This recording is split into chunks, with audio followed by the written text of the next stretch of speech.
ഒരാൾ തൂങ്ങുന്നതിനെയോ തൂങ്ങാത്തത്തിന് മനുഷ്യന്മാരുണ്ടാവും. അപ്പൊ തൂങ്ങുന്ന ആളെ കൊണ്ട് തൂങ്ങാത്ത ആളുകൾക്കൊക്കെ നഷ്ട. അത് പറ്റൂല. നമ്മളെ കടമ ഉണ്ടാക്ക, നിർവഹിക്ക, അത് പറയാ, അല്ലെ? അത് ഉപകരിക്കുന്ന ആളുണ്ടാവും, ക്ഷീണമുള്ള ആളുണ്ടാവും, അല്ലെ? പണിയെടുത്തിട്ട് വരുന്ന ആളുണ്ടാവും.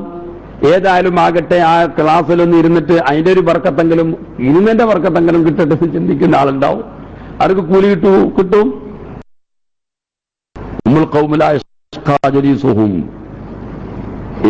ഇബാദത്ത്, വിക്റുകള് എല്ലാം പറയുന്ന സദസ്സിൽ ഒരാളിരുന്നു നോക്ക, അയാൾക്ക് ഇരുന്നാൽ അയാൾക്ക് അതിന്റെ കൂലി കിട്ടും, അവിടെ കിട്ടുന്ന കൂലി കിട്ടും. പക്ഷേ കേട്ട പരിവർത്തനം ഒന്നും ഉണ്ടാവില്ല.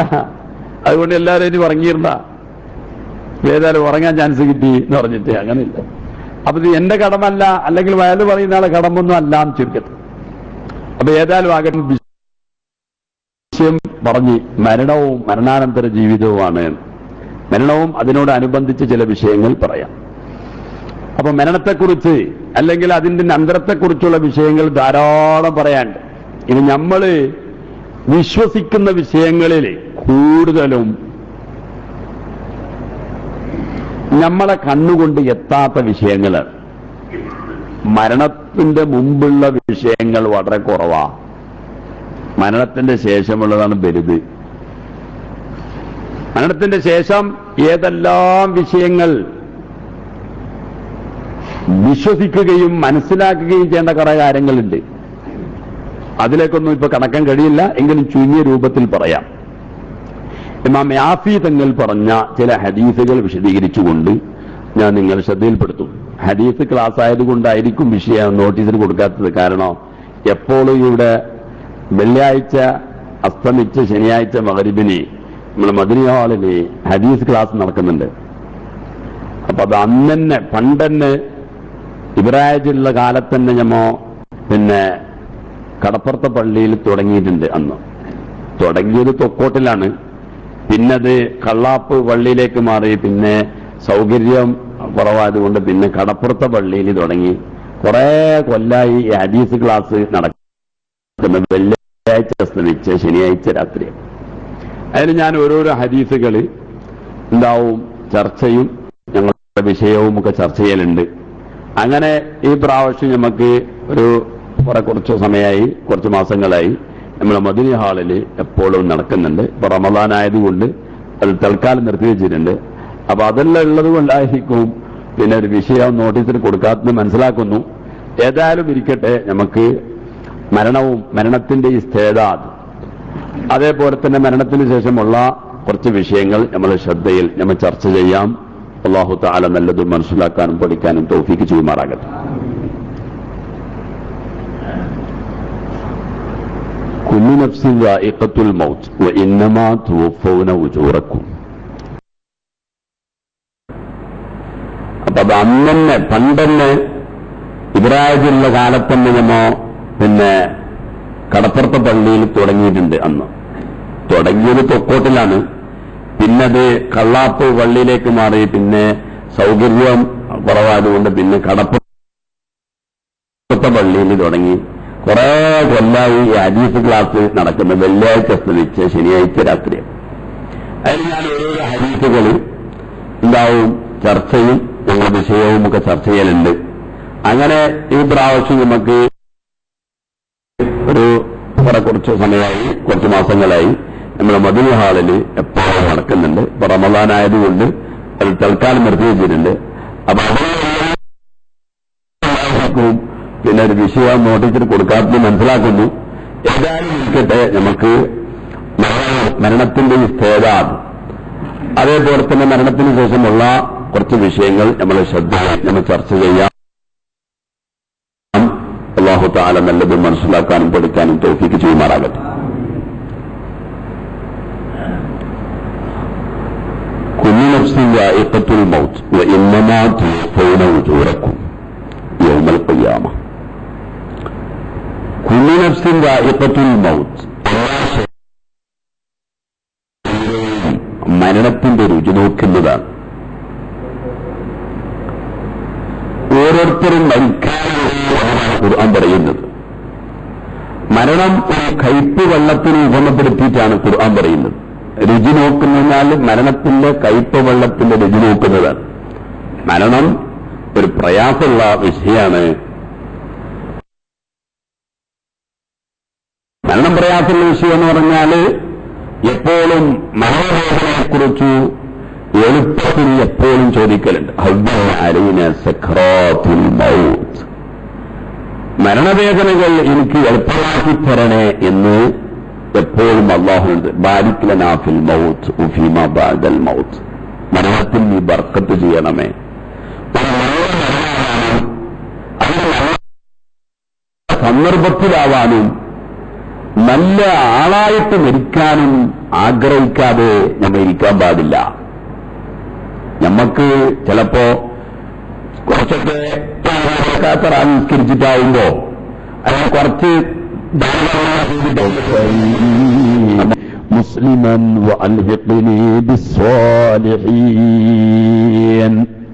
എന്നെ നീ മുസ്ലിമായിട്ട് മരിപ്പിക്കണോ,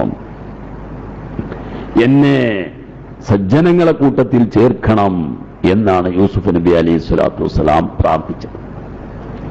ഇങ്ങനെ നോക്കിയാൽ എല്ലാ പൂർവികന്മാരുടെയും അമ്പിയാക്കളുടെയും വിഷ്ഠികളൊക്കെ അവരുടെ മരണത്തെക്കുറിച്ച് അവർ ഓർക്കുകയും അത് പറയുകയും അതിനൊക്കെ അവർ നല്ല മരണത്തിന് വേണ്ടിയിട്ട് സജ്ജനങ്ങളെ കൂടെ ചേരാൻ വേണ്ടിയിട്ട് പ്രാർത്ഥിക്കുകയും അതിനുവേണ്ടി യത്നിക്കുകയും ചെയ്ത ആളുകളാണ് പൂർവികന്മാർ.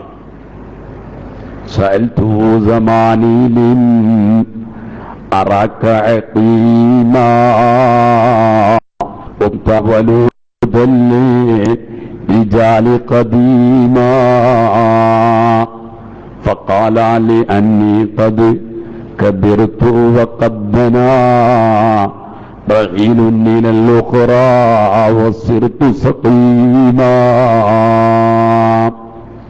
ولم نبق في الأولاد إلا حفالة وفارقني من كان قبل كريما.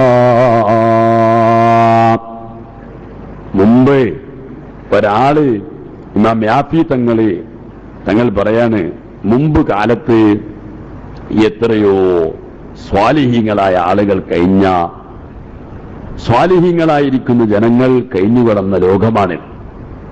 അപ്പൊ ഒരു കവി ചോദിക്കാണ്, സഅൽതു സമാനീലിം അറാക ഖീമാ വകുൻത വലൂദൻ റിജാലി ഖദീമാ. യാഫി തങ്ങള് ഈ വിഷയം പറയാണ്, എത്രയോ സ്വാലിഹീങ്ങളായ ആളുകൾ അമ്പിയാക്കളെ കാലം ഉണ്ടായിട്ടില്ലേ, അമ്പിയാക്കളെ കാലങ്ങള്, അത് കഴിഞ്ഞിട്ട് ശേഷം സ്വഹാബത്തിന്റെ കാലം, സ്വഹാബത്ത് കഴിഞ്ഞിട്ട് ഇമാമുകളുടെ കാലം, ഇങ്ങനെ എത്രയോ സജ്ജനങ്ങളായ ആളുകൾ, ഇപ്പൊ മദ്രിതങ്ങളെ കാലം, അത് കഴിഞ്ഞ് നമ്മളെന്നെ ചെറുപ്പത്തില് അവിതർക്കിതമായ എത്രയോ ഔലിയാക്കൾ ഉണ്ടായിരുന്നു. അയാൾ വലിയാണെന്നതിൽ സംശയമില്ലാതെ എത്രയോ ആളുകളുണ്ടായിരുന്നു, എത്രയോ ജനങ്ങളുണ്ടായിരുന്നു. വളരെ വിരളാണ്, എവിടെങ്കിലും ഒന്ന് രണ്ട് അങ്ങനത്തെ മൊത്തത്തിൽ. അതാണ് ഒരാൾ ചോദിക്കുന്നത്, സഅൽതു സമാനീലിം അറാക ഖീമാ വകുൻത വലൂദൻ റിജാലി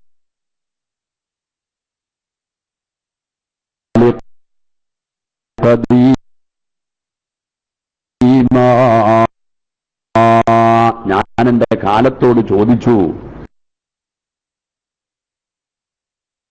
നീ നല്ല നല്ല ആളെയെല്ലാം പ്രസവിക്കുമായിരുന്നല്ലോ, സഹാബത്തുണ്ടായിരുന്നു, അതേ ഇമാം കാനൂ അലാ സിദ്ദീഖ് റളിയല്ലാഹു അൻഹു, ഇമാം അബൂ ഹനീഫ റളിയല്ലാഹു അൻഹു, ഇമാം മാലിക് റളിയല്ലാഹു അൻഹു, ഇമാം അഹ്മദ് ഇബ്നു ഹംബൽ റളിയല്ലാഹു അൻഹു, ഇങ്ങനെയൊക്കെ 10 ലക്ഷമൊക്കെ ഹദീസുകൾ മനഃപ്പാഠമാക്കിയ എത്രയോ ഇമാമുകൾ, വലിയ വലിയ പണ്ഡിതന്മാർ, ഇമാം നവവി റളിയല്ലാഹു അൻഹു, ഇങ്ങനെയുള്ള പണ്ഡിതന്മാരെല്ലാം ഒരു കാലത്തുണ്ടായിരുന്നു.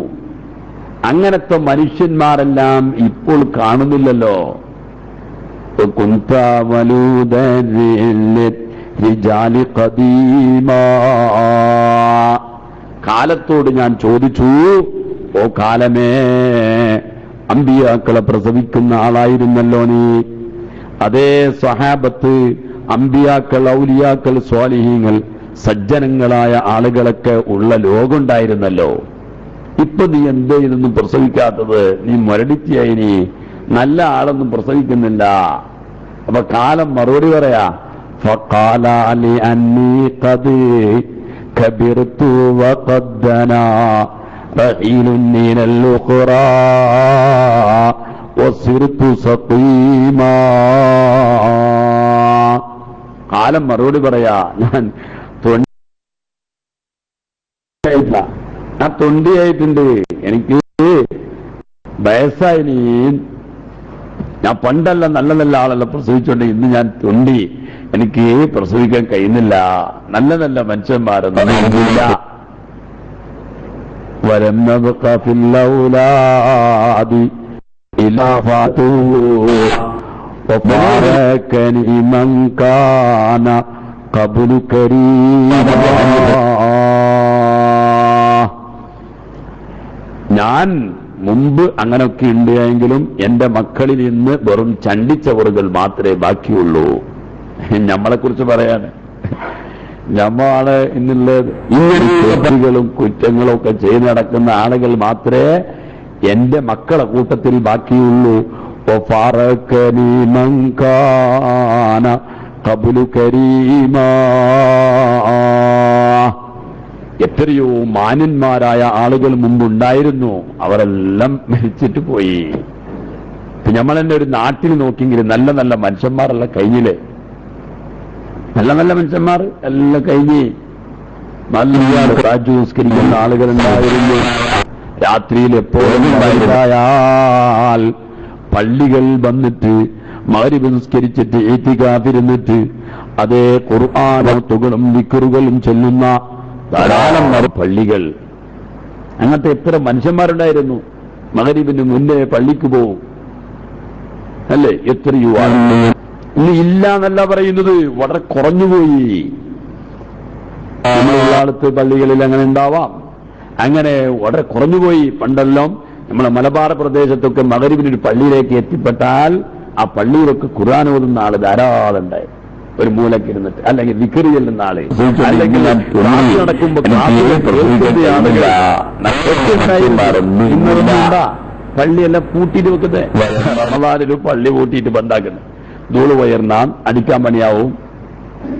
പള്ളി ബന്ദ് റമദാനിൽ വരെ. ഇങ്ങനത്തെ സ്ഥലങ്ങളുണ്ട്. ഇശ നിസ്കരിച്ചാ ബന്ദ്.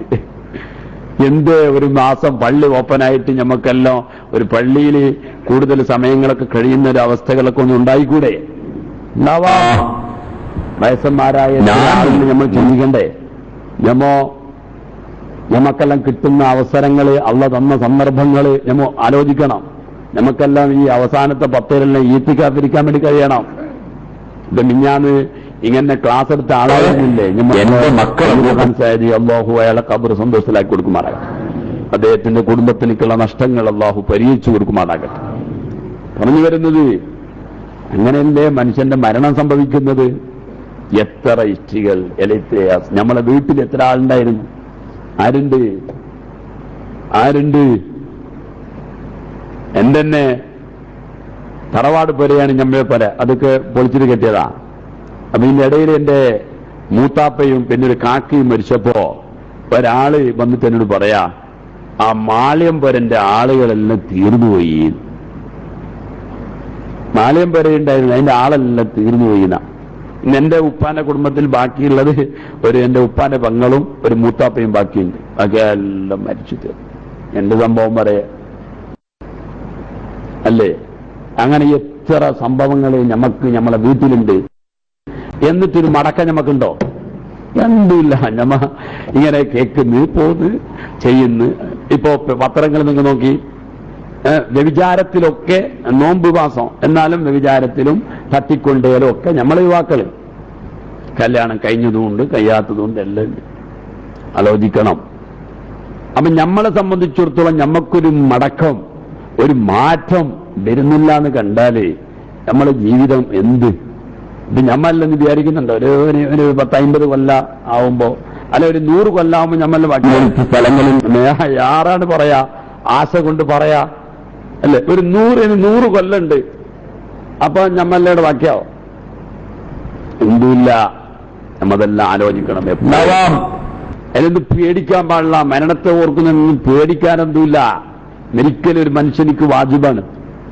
അതെന്തും ആർക്കും തടയാൻ കഴിയില്ല. അതിന് രോഗങ്ങള്, വിഷമങ്ങള്, ബുദ്ധിമുട്ടുകള്, കഷ്ടപ്പാടുകള് ഒക്കെ അള്ള കൊടുക്കും. അങ്ങനെ കൊടുക്കുന്നതുകൊണ്ട് അള്ളൊന്നും ഒഴിവാക്കി നടത്തല്ലോ. അള്ളാഹു പരീക്ഷിക്കാണ്. ഖലഖൽ മൗത വൽ ഹയാത ലിയബ്ലുവക്കും അയ്യുക്കും അഹ്സനു അമലാ. മരണവും അതേപോലെ തന്നെ ജീവിതം അള്ള പടച്ചതാ. അതൊക്കെ നിങ്ങളെ പരിശോധിക്കാണ്. വ്യത്യസ്തമായിട്ട് ആളുകൾക്ക് പ്രയാസങ്ങള്, വിഷമങ്ങള്, ബുദ്ധിമുട്ടുകള്, രോഗങ്ങള് ഒക്കെ ഉണ്ടാവാം, സാധാരണ. അതുകൊണ്ട് നമ്മളെ ഒഴിവാക്കി എന്നർത്ഥമുണ്ടോ? ഇല്ല. നമ്മളെ തെരഞ്ഞെടുത്തു ഒന്നുണ്ടോ? അതുമില്ല. പിന്നെയോ സൽക്കർമ്മങ്ങൾക്ക് തൗഫീഖ് കിട്ടുക എന്നത് അള്ളാഹു തെരഞ്ഞെടുത്തു എന്നതിന്റെ ഒരു അടയാള.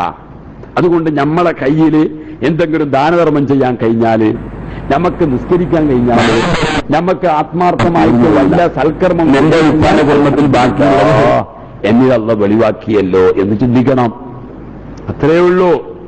ഇത് കൊടുത്തിട്ടും ദാനം കൊടുത്തിട്ടും, അല്ലെങ്കിൽ സാധാരണ ഇന്നുണ്ട് ചില ആളുകൾ, നമ്മളെ ഉള്ള ആളുകളെ അല്ലെങ്കിൽ നമ്മുടെ നാട്ടിലെ ആളെന്നല്ലോ പറഞ്ഞിട്ട് ബേജാറായിരുന്ന മൊത്തത്തിൽ നടക്കുന്ന വിഷയങ്ങൾ. ഇപ്പോ ഒരു വയൽ പറയുന്ന ആൾക്ക് ഒരു സ്വാതന്ത്ര്യം ഉണ്ടല്ലോ, ഒരു വിഷയങ്ങൾ പറയാൻ പറഞ്ഞിട്ട്. അപ്പോ സാധാരണ ചില ആളുണ്ട്, ഒരു 10 മണിയോളം മുതലാളി പുറത്തേ വരില്ല. അപ്പൊ സ്വബൈക്ക് വരാൻ തുടങ്ങിയിട്ടുണ്ടാവുമല്ലോ. അപ്പൊ കുറെ ആൾ കാത്തിട്ട് നിൽക്കും. കാത്തിട്ട് മുതലാളി പുറത്തേ വരില്ല. എന്റെ മുതലാളി പുറത്തു വരുന്നില്ല? ഈ ബസ്സിൽ പോകുന്ന ആളെല്ലാം പറയണോ, ഓ ഇയാളെ പോലെ എത്ര ആള് പോവാ കാത്തിട്ട് നിൽക്കുന്നേ. ഇത് വന്ന പോലെ കൊടുത്തിട്ട് കിടത്തിയെങ്കിൽ ഇതൊന്നും ആരും കാണൂലോ. ഇതിപ്പോ ഇങ്ങനെ നിന്നിട്ട് കുറെ ലേറ്റായിട്ട് ആണ് അയാൾ ഇങ്ങനെ ലൈന് നിൽക്കുന്നതൊക്കെ കാണാലോ. റഹ്മാനെ, ഇയാളെ വീട്ടിൽ എത്ര പാപ്പത്തിന്റെ ആള് കാത്തു നിൽക്കുന്ന വലിയ ധർമ്മിഷ്ഠനാണ് ഒക്കെ പറയുക എന്ന ഉദ്ദേശത്തിലും ആളുകൾ. എല്ലാരും അങ്ങനല്ല കേട്ടോ. സുഖമില്ലാത്ത ആളും ഉണ്ടാവില്ലേ?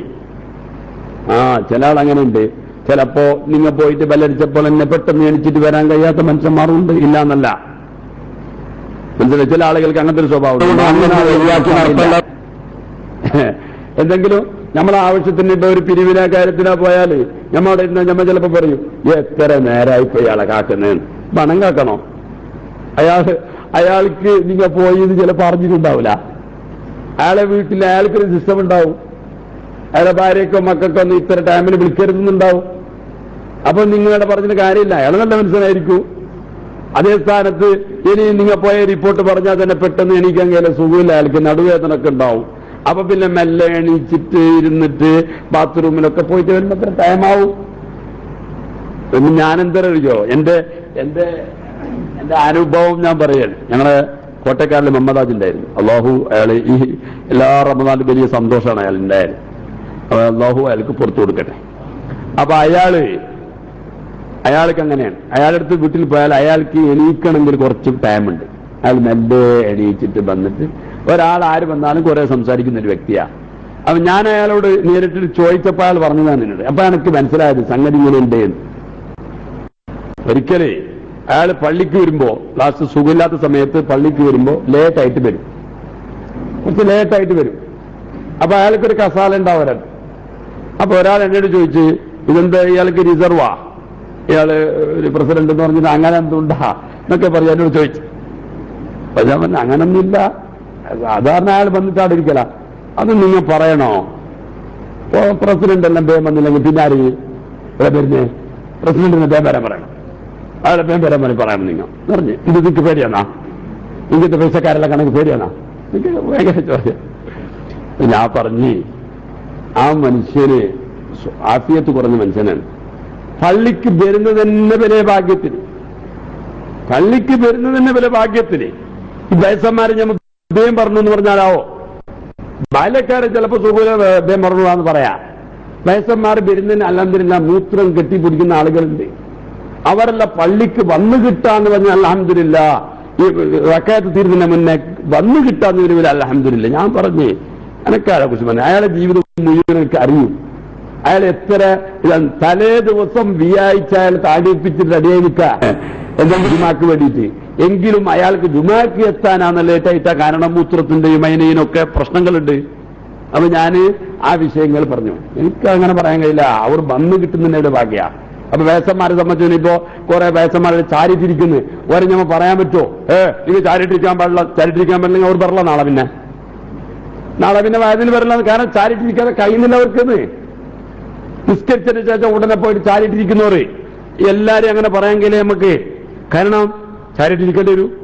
ചാരിട്ടിരുന്നില്ലെങ്കിൽ അവർ ഇതില്ല ശരിയില്ലാന്ന് അവർ പള്ളിയിലേക്ക് വരുന്നതിന് ചാരിട്ടിരിക്കാനുള്ള കിട്ടുന്നതുകൊണ്ടാ. അത് യുവാക്കൾ ശ്രദ്ധിക്കണം. ചിലപ്പോ കസാല അല്ലെങ്കിൽ സൈഡ് ഭാഗങ്ങളെല്ലാം ഞമ്മ ചിലപ്പോ വിട്ടുകൊടുക്കണം വയസ്സന്മാർക്ക്. അയാൾക്ക് എന്താ ഉടമയാണാ എന്ന് ചിന്തിക്കാൻ പാടില്ല. പള്ളികളിൽ നിന്നാണ് പ്രശ്നങ്ങളാണ് ഈ റമദാനിൽ കൂടുതൽ. റമദാനിൽ പള്ളിയിൽ തിരക്ക് കൂടുതലല്ലേ, പള്ളിക്ക് ആളുകൾ വരുന്ന കൂടുതലാ. അപ്പൊ ഇങ്ങനത്തെ ഇതെല്ലാം ഉണ്ടാവും. ഈ വയസ്സന്മാർക്ക് ആരെ കാണാനാന്നില്ല. ഞമ്മക്കുണ്ടാവും വയസ്സാവുന്ന സമയത്ത് ആരെങ്കിലും ഒരു സൈഡ് തന്നിനെങ്കിൽ ആറ്റിയായിരുന്നു എന്ന് ചിന്തിക്കുന്ന അവസരം ഞമ്മക്കും വരാം. ഇത് മനസ്സിലാക്കണം. ഇടയിൽ ഞാൻ പറയാം. അപ്പൊ ഞാൻ പറഞ്ഞു വരുന്നത്, നമ്മളെ സംബന്ധിച്ചിടത്തോളം പൂർവികന്മാരായ ധാരാളം നല്ല നല്ല മനുഷ്യന്മാരെല്ലാം ഉണ്ടായിരുന്നു. നാട്ടിൽ എത്ര നല്ല ആളുകളുണ്ടായിരുന്നു. ഒരു വിഷയത്തിൽ ഒരു ചോദിക്കാൻ പറ്റിയ ആളുകൾ കുടുംബത്തിൽ എത്ര നല്ലമാരുണ്ടായിരുന്നു. ഒരു ഖറാത്ത് പോലും ചെയ്യാത്ത ഇത്ര ആളുകളുണ്ടായിരുന്നു. ഇങ്ങനത്തെ ഒരു നല്ല നല്ല മനുഷ്യന്മാരെല്ലാം തീരെ ഇല്ലാത്തൊരു സന്ദർഭം. അപ്പൊ നമ്മളെന്ത് വേണമറിയോ? നമ്മളെ ആയുസ്സിനെ കുറിച്ചും നമ്മളെ മരണത്തെക്കുറിച്ചും എപ്പോഴും നമ്മൾ ചിന്തിച്ചുകൊണ്ടിരിക്കണം. കുറെ ആളുണ്ട് എല്ലാം എടുത്തിട്ട് വെക്കൂ, ദാനധർമ്മം ചെയ്യാൻ എടുത്തിട്ട് വെക്കൂ. റസാനത്തിൽ ആ വിഷയം പറഞ്ഞിട്ടുണ്ട്. എടുത്തിട്ട് ഇങ്ങനെ വെക്കൂ. ഏതുപോലെ ഒരു ഉദാഹരണം പറയാ. റസാനത്തില് നമ്മളെ ഈ പെരിച്ചായി ഉണ്ടല്ലോ, പെരിച്ചായി സാധാരണ ഈ നെല്ലെല്ലാം കൊയ്യുമ്പോ അത് കൊണ്ടുപോയിട്ട് ഒരു മാളത്തിൽ കൊണ്ടുപോയിട്ട് വെക്കും, നെല്ലെല്ലാം കുറെ. അപ്പൊ ഈ നാട്ടിൽ കുറവന്മാരുണ്ട്. ഓരെന്താക്കും അറിയോ? വലിയ തൊന്ന പിടിച്ചു. ഓർക്കറിയാ ഇതിന്റെ മാളങ്ങളും ഇത് കൊണ്ടിട്ട് വെക്കുന്നൊക്കെ അറിയാം. ഓരെന്താക്കും, അതിനൊക്കെ കുത്തി പൊടിച്ചിട്ട് മാളത്തിന് കുത്തി പൊളിച്ചിട്ട് ഈ പെരിച്ചായിനെ തച്ചു കൊല്ലും. പെരിച്ചായി കറിക്കും പറ്റും, അതേപോലെ തന്നെ അരിയായിട്ട് ഈ നെല്ലും കിട്ടും. സംഗതി എന്താ? പെരിച്ചായി കൊണ്ടിട്ട് വെക്കുന്ന എന്തിനാണ്? മഴക്കാലത്ത് തിന്നാന്. പക്ഷേ ഈ പെരിച്ചായിക്ക് ഈ മഴക്കാലത്ത് തിന്നാൻ കിട്ടൂല. ഇതുപോലെയാണ് നമ്മളെ ചില സംഭവങ്ങളുണ്ട്. കുറെ ആളുകൾ ഇങ്ങനെ എടുത്തിട്ട് ഇങ്ങനെ വെക്കും. പിന്നെ ഒരു സദഖ ചെയ്യാ, ദാനധർമ്മം ചെയ്യാൻ ചിന്തിക്കുന്ന എത്രയോ ആളുകളുണ്ട്. ഇല്ല, നമ്മളെ ശരീരത്തിന് തന്നെ നമുക്ക് വിശ്വസിക്കാൻ കഴിയുന്നില്ല. ഒരു വലിയ മഹാന്, എനിക്ക് സംഭവം കണ്ടിട്ടുണ്ട്. ഒരു വലിയ മഹാന് ബാത്റൂമിൽ പോയപ്പോ അയാൾ ഉടനെ വന്നിട്ട് പറഞ്ഞു ഖാദിമിനോട്, എന്റെ ആ കമീസ് ഇന്ന ആൾക്ക് സ്വതക്ക കൊടുക്കുന്നത് പറഞ്ഞപ്പോ അയാൾ ചോദിച്ചു, ഇന്നിപ്പോ ഇത്ര തിരക്കാക്കണോ? ബാത്റൂമിലെല്ലാം പോയിട്ടെല്ലാം കഴിഞ്ഞ് വന്നാ പോരെ? അപ്പൊ അയാൾ പറഞ്ഞത്, ഇപ്പൊ എനിക്ക് ദാനധർമ്മം ചെയ്യാൻ വേണ്ടിയിട്ട് തോന്നുന്നു, പുറത്തു വന്നാ ചിലപ്പോ എന്നെ നഫ്സെന്താവൂല, ധർമ്മം ചെയ്യാൻ വേണ്ടി ഇഷ്ടപ്പെടൂല, എന്റെ ശരീരത്തിന് എനിക്ക് വിശ്വാസമില്ല. നിങ്ങൾക്ക് ചിലപ്പോൾ ഞങ്ങൾക്ക് ചോദിക്കും, നിങ്ങൾക്ക് ഒരാളെ വന്നിട്ടാവുമ്പോ കീശയിൽ ഒരു 500 രൂപ നോട്ടുണ്ടാവും. 500 രൂപ നമ്മളെ വന്നിട്ടാവുമ്പോ അയാളെ കഷ്ടം കാണുമ്പോൾ നമുക്ക് തോന്നിയിട്ടുണ്ടാവും ഒരു 100 രൂപ കൊടുക്കാം, ഒരു 100 രൂപ കൊടുക്കാൻ തോന്നിയിട്ടുണ്ടാവും. അങ്ങനെ നിങ്ങൾ 100 രൂപ ചില്ലറില്ലല്ലോ, 500 രൂപയല്ലേ എന്ന് പറഞ്ഞിട്ട് അൽമറിന്റെ അടുത്ത് കപ്പാട്ടിന്റെ അടുത്ത് പോയി തുറക്കുമ്പോ അവിടെ 10 രൂപന്റെ കെട്ട് കാണുന്നുണ്ട്. എന്നിനിപ്പോ 100 രൂപ കൊടുക്കുന്നേ? 10 രൂപ കൊടുത്താണ്ടേ? ചിന്തി. ആ 10 രൂപനെ കൊണ്ടിട്ട് കൊടുക്കുന്ന ആളുകള് നമ്മളെ കൂട്ടത്തില് എന്നോട് തന്നെ സംഭവങ്ങൾ പറഞ്ഞത് കാണാം. എന്ന് പറഞ്ഞാല് നഫ്സിന് വിശ്വാസമില്ല, ഇത് കൊടുക്കാൻ വിടൂല. ഇതിങ്ങനെയാണ്, ഇതിന്റെ പണി ഇതാണ്. മനുഷ്യരെ ചതിക്കും. അത് ഉണ്ടാവും. ഒരു നമ്മൾ മരിക്കുന്ന ചിലപ്പോ ഖിയാമത്ത് നടക്കുമ്പോൾ ഒക്കെ ചിന്തിക്കുന്നേ, നമ്മളോ മരിക്കുന്ന ഖിയാമത്ത് നടക്കുമ്പോൾ ചിന്തിക്കുന്ന എത്ര ആളുണ്ട്. സുഖമില്ലാത്ത ആളെ നിങ്ങൾ നോക്കാൻ പോയി, അത് പറയുന്നെന്താ? ആഫിയത്തിന് ദ്വാരക്കി, പിന്നെ പള്ളിക്ക് പേരെന്ത് വരക്കി, അലിക്ക് ദ്വാരക്കി, ഇലിക്ക് ദ്വാരക്കി, ഇങ്ങനെ ദ്വാരക്കോടെ പറയുന്നത്. ഇതിലൊന്നും ഒരു നല്ല പോലെ ഈമാൻ സലാമത്തായിട്ട് മരിക്കാൻ വേണ്ടിയിട്ടൊന്ന് ദ്വാരക്കി, നാളെ മരിക്കാന്ന് അല്ലെങ്കിൽ ഡോക്ടർ റിപ്പോർട്ട് പറഞ്ഞാലും വരുന്നില്ല. നമ്മ ആഫിയത്തിന് വേണ്ടി ദ്വാരക്കണമെന്ന് റസൂലുള്ളാഹി സ്വല്ലല്ലാഹു അലൈഹി വസല്ലം പറഞ്ഞിട്ടുണ്ട്. സലുൽ ആഫിയ, അടിമ റബ്ബിനോട് ചോദിക്കുന്നതിൽ ഏറ്റവും ശ്രേഷ്ഠമായത് അത് ആഫിയത്താണ് എന്ന് ഖാല റസൂലുള്ളാഹി സ്വല്ലല്ലാഹു അലൈഹി വസല്ലം തങ്ങൾ പറഞ്ഞു. ആഫിയത്ത് ചോദിക്കണോന്നാ, നിങ്ങളെ ക്ഷമ ചോദിക്കണ്ട. വലാ തസ്അൽ സബ്റ, റസൂലുള്ളാഹി പറഞ്ഞത് ഹദീസിൽ കാണാം. നിങ്ങളെ ക്ഷമ തരണോ, കുറെ ആളങ്ങനെ പറഞ്ഞു ക്ഷമ തരണോ ക്ഷമ തരണം. വന്ന വിപത്തിനിക്ക് ക്ഷമിക്കണമെന്നല്ലാണ്ട് ക്ഷമന നേരത്തെ ചോദിച്ചു വാങ്ങരുതെന്നാ. കാരണം റസൂലുള്ളാഹി ചോദിച്ചിട്ടുണ്ട്, അല്ലാഹു തആല പറയുന്നു, എന്റെ പരീക്ഷണത്തിൽ ധൈര്യപ്പെടുന്നവൻ ആരാണ്? അറിയില്ല. അള്ളാഹിനോട് നമുക്ക് സാധിക്കാത്തതൊന്നും ഞങ്ങൾക്ക് നീ ഏൽപ്പിച്ചിറല്ലേ. ഖുർആൻ പഠിപ്പിക്കുന്ന ദുആയിൽപ്പെട്ടതാണ്. നമുക്ക് സാധിക്കാത്തതൊന്നും തന്നെങ്കിൽ നമുക്ക് സഹിക്കാൻ കഴിയോ? ഇല്ല, അത്ര ഈമാനില്ല. അള്ളാഹിനോട് എപ്പോഴും പറയേണ്ട വിഷയങ്ങളാണത്. പേടിക്കപ്പെടുന്ന രോഗങ്ങൾ ഞങ്ങൾക്ക് തന്നിറല്ലേ അല്ലാ, ഞങ്ങൾക്ക് സാധിക്കാത്തത് നീ ഏൽപ്പിച്ചിറല്ലേ അല്ല. ദാരിദ്ര്യങ്ങളോ ബുദ്ധിമുട്ടുകളോ കടങ്ങളോ തന്നുകൊണ്ട് ഞങ്ങളെ നീ പരീക്ഷണത്തിൽ പെടുത്തിയിരല്ലേ അല്ല. ഒക്കെ പറയണ്ടേ? പറയണം. അപ്പൊ ഞാൻ പറഞ്ഞു വരുന്നത്, നമ്മളെ സംബന്ധിച്ചിടത്തോളം നമ്മോ നല്ല മരണത്തെക്കുറിച്ച് എപ്പോഴും ഓർക്കുന്ന നല്ല ജനങ്ങളിൽ പെടണം. എപ്പോഴും മരണത്തെക്കുറിച്ച് ഓർത്തുകൊണ്ടിരിക്കും. ഒരു സന്ദർഭം നമുക്കുണ്ടാവും. ഇതെന്തു, നമുക്ക് ചിലപ്പോ വിവരം കിട്ടിയിട്ട് മരിക്കുന്ന ആളുകൾ ഉണ്ടാവാം, വിവരം കിട്ടാതെ മരിക്കുന്ന ആളുകൾ ഉണ്ടാവാം. വിവരം കിട്ടാതെ മരിക്കാം. ഞാൻ അയ്യൂബ് ഖാൻ സഅദി അല്ലേ, അയാൾ ഞാൻ ഉപദേശത്തിന് പറയല, ഞാൻ മറ്റൊന്ന് മരിക്കുന്നുണ്ടെന്ന് പറയല്ല, നിങ്ങളോട് ദ്വാരക്കാൻ വേണ്ടി പറയാം. അറിയില്ല, റിപ്പോർട്ടുകൾ ചിലപ്പോൾ അങ്ങനെ കിട്ടിക്കോളുന്നില്ല. അള്ളാഹുവിന്റെ അജലും തീരുമാനങ്ങളും എപ്പോഴും ഏത് മനുഷ്യനിക്കും വരാം. അപ്പൊ അതുകൊണ്ട് എപ്പോഴും മരണത്തെക്കുറിച്ച് ചിന്തിക്കണം. എത്ര എത്ര നല്ല നല്ല മനുഷ്യന്മാർ ഒക്കെ കഴിഞ്ഞുപോയി.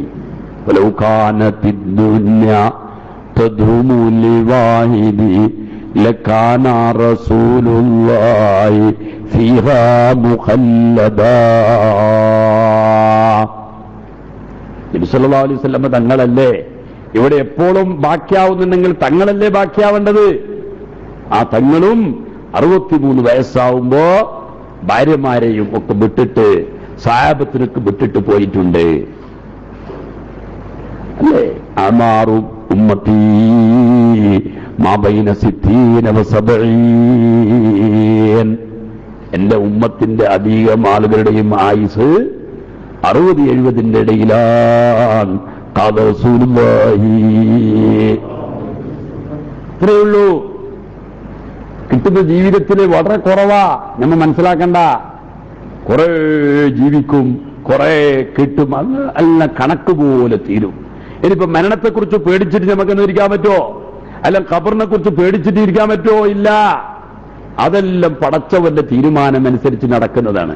നമ്മളോ ഒരു ഇസ്തിഅദാ, നമുക്ക് ഏത് വിഷയത്തിലും ഒരു ഒരുക്കങ്ങൾ എപ്പോഴും ഉണ്ടാവണം. മരിക്കുന്ന മനുഷ്യന്മാർ ഏത് രൂപത്തിൽ ജീവിക്കേണ്ടത്, അവന്റെ ഹക്കടപാടുകള്, അവന്റെ ബാക്കി വിഷയങ്ങള് എല്ലാം അവൻ തീരുമാനിക്കണം. ദുനിയാവിനെ സംബന്ധിച്ചിടത്തോളം ദുനിയാവില് ഒരു മനുഷ്യനിക്ക് എത്ര കിട്ടിയിട്ടും മതിയാവാനില്ല. ഇത് തീർന്നു എന്ന് പറയാനില്ല. കാരണം 1000 ചില്ലാനം വർഷം ജീവിച്ച നൂഹ് നബി അലൈഹിസ്സലാത്തു വസ്സലാമിനോട് നിങ്ങൾ ദുനിയാവിനെ എങ്ങനെ കണ്ടു എന്ന് ചോദിച്ചപ്പോ നൂഹ് നബി പറഞ്ഞത്, ഒരു ബാദലിൽ കടന്നിട്ട് മറ്റൊരു ബാദലിൽ പുറപ്പെടുന്നത് പോലെയാണ് ഞാൻ ദുനിയാവിനെ കണ്ടിരിക്കുന്നത്. എൻട്രൻസ് ബാദലിൽ കൂടെ കടന്നിട്ട് കിച്ചന്റെ ബാദലിലൂടെ പുറത്തു പോകുന്നത് പോലെയാണ് ഞാൻ ദുനിയാവിനെ കണ്ടത്. 1000 വർഷം ജീവിച്ച 1000 ചില്ലാനം വർഷം ജീവിച്ച മഹാൻ. നോക്കൂ, ദുനിയാവിനെ സംബന്ധി അങ്ങനെയാണ്. ദുനിയാവ് നമ്മൾ വിചാരിച്ചത് ഇപ്പൊ വയസ്സായ ആളുകൾ ചോദിച്ചു, നിങ്ങളെ ബാല്യല്ലേ എങ്ങനെ ഉണ്ടായി? അമ്മ എങ്ങനെയോ കഴിഞ്ഞുപോയി എന്നേ പറയാനുള്ളൂ. പൂർവികന്മാരായിരിക്കുന്ന എല്ലാ ആളുകളും ഇപ്പൊ നോക്കൂ, നിങ്ങൾ നബിമാം 45 വയസ്സ് ജീവിച്ച മഹാൻ, അദ്ദേഹത്തിന്റെ ജീവിതം എല്ലാം വലിയ ബർക്കത്തായിരുന്നു. അദ്ദേഹത്തിന്റെ പ്രവർത്തനങ്ങൾ, അദ്ദേഹം എഴുതിയ കിതാബുകൾ, അതൊക്കെ നമുക്കിനി എത്ര ആയുസ് കിട്ടിയിട്ട് വായിച്ചിട്ടോ അല്ലെങ്കിൽ മറിച്ചിട്ടോ തീരൂല. അത്ര വലിയ ബർക്കത്ത് ജീവിതത്തിലുണ്ടായ വലിയൊരു മഹാപണ്ഡിതനാണ് നബിമാം. അതുപോലെയുള്ള എത്രയോ പണ്ഡിതന്മാർ, ഔലിയാക്കൾ, സൂഫിയാക്കൾ, എത്രയോ മഹാന്മാരായ ആളുകൾ. അവരുടെ ഇബാദത്ത് എന്തായിരുന്നു അവരെല്ലാം പിടികൂടിയ വസ്തുക്കളെ? അനിൽ മവാജി യദ്ഊന റബ്ബഹും ഖൗഫൻ വതമആ വമിമ്മാ റസഖ്നാഹും യുൻഫിഖൂൻ. രാത്രിയാമങ്ങളിൽ എണീച്ചു നിസ്കരിക്കുന്ന ധാരാളം ആളുകളുണ്ടായിരുന്നു. ധാരാളം ആളുകൾ രാത്രിയാമങ്ങളിൽ അവർ എണീച്ചു നിസ്കരിക്കും.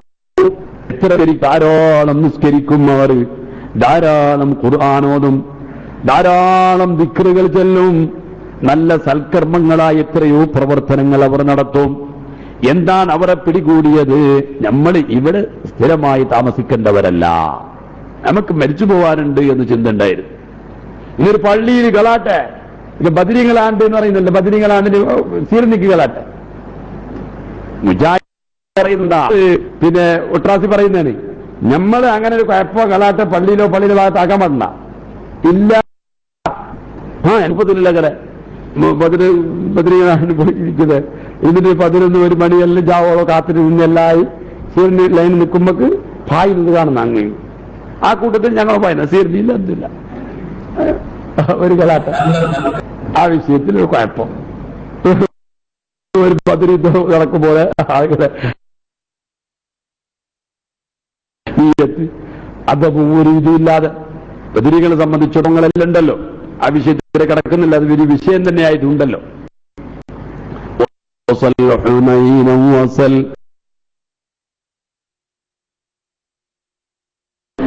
ബദ്റൻ വസൽഊദ അൻവഅതദീൻ വല്ലതു കൈഫ ജറീനി. ബദർ, ഉഹദ്, ആ രണാങ്കണത്തിലൂടെ ഒക്കെ നീ ചോദിച്ചു നോക്ക്, എന്താണ് ഇവിടെ നടന്നിരിക്കുന്നത്? അവരെല്ലാം ഈ പോരാടിയത് എന്തിനു വേണ്ടിയിട്ട്? ഇതൊന്നും ഒരു സ്ഥിരമായ താമസത്തിന്റെ സ്ഥലമല്ല, ഇതൊന്നുമല്ല. അവർക്കില്ല ഭാര്യ മക്കള്. ഇത് ഞാൻ നിങ്ങളോട് പറയാണ്, അല്ലെങ്കിൽ ഒരാള് ഒരു വലിയ പണ്ഡിതനോ ഒരു ഇമാമോ ഭരണാധികാരി പറയാണ്, നിങ്ങളെല്ലാം മറ്റൊന്ന് റെഡിയായിക്കോളി 15 അന്ന് നമുക്കൊരു ബദർ യുദ്ധം ഉണ്ട് എന്ന് പറഞ്ഞാൽ എത്ര ആൾ വരൂ? എത്ര ഭാര്യമാരെല്ലാം കടത്തും നമ്മളെ? നിങ്ങൾ പോയിരുന്ന അവിടെ എന്തോ കുഴപ്പങ്ങൾക്ക് നിങ്ങൾ പള്ളിക്ക് തറാവിക്കേ പോയിരുന്ന എന്തോ. ഇപ്പൊ കാസർഗോഡ് ഭാഗത്തന്നെ തറാവിക്കൽ ആളുകൾ കുറവ്. വയനാട് മുത്താലികളെല്ലാം ആ ഭാഗത്ത് പോയതെല്ലാം ഇങ്ങോട്ട് വരാൻ തുടങ്ങി. എന്ത് കുഴപ്പോ? എപ്പോഴും കല്ലേറ് ഒക്കെ നടക്കുന്നുണ്ട് ഏത് സമയത്ത്. എന്ത് അത്രയും മനുഷ്യർ പേടിക്കാണ്ട് മരണത്തെക്കുറിച്ച് പറഞ്ഞാൽ അവർക്കും മക്കളുണ്ടായില്ലേ, അവർക്കും ഭാര്യമാരില്ലേ പറയുന്നത്.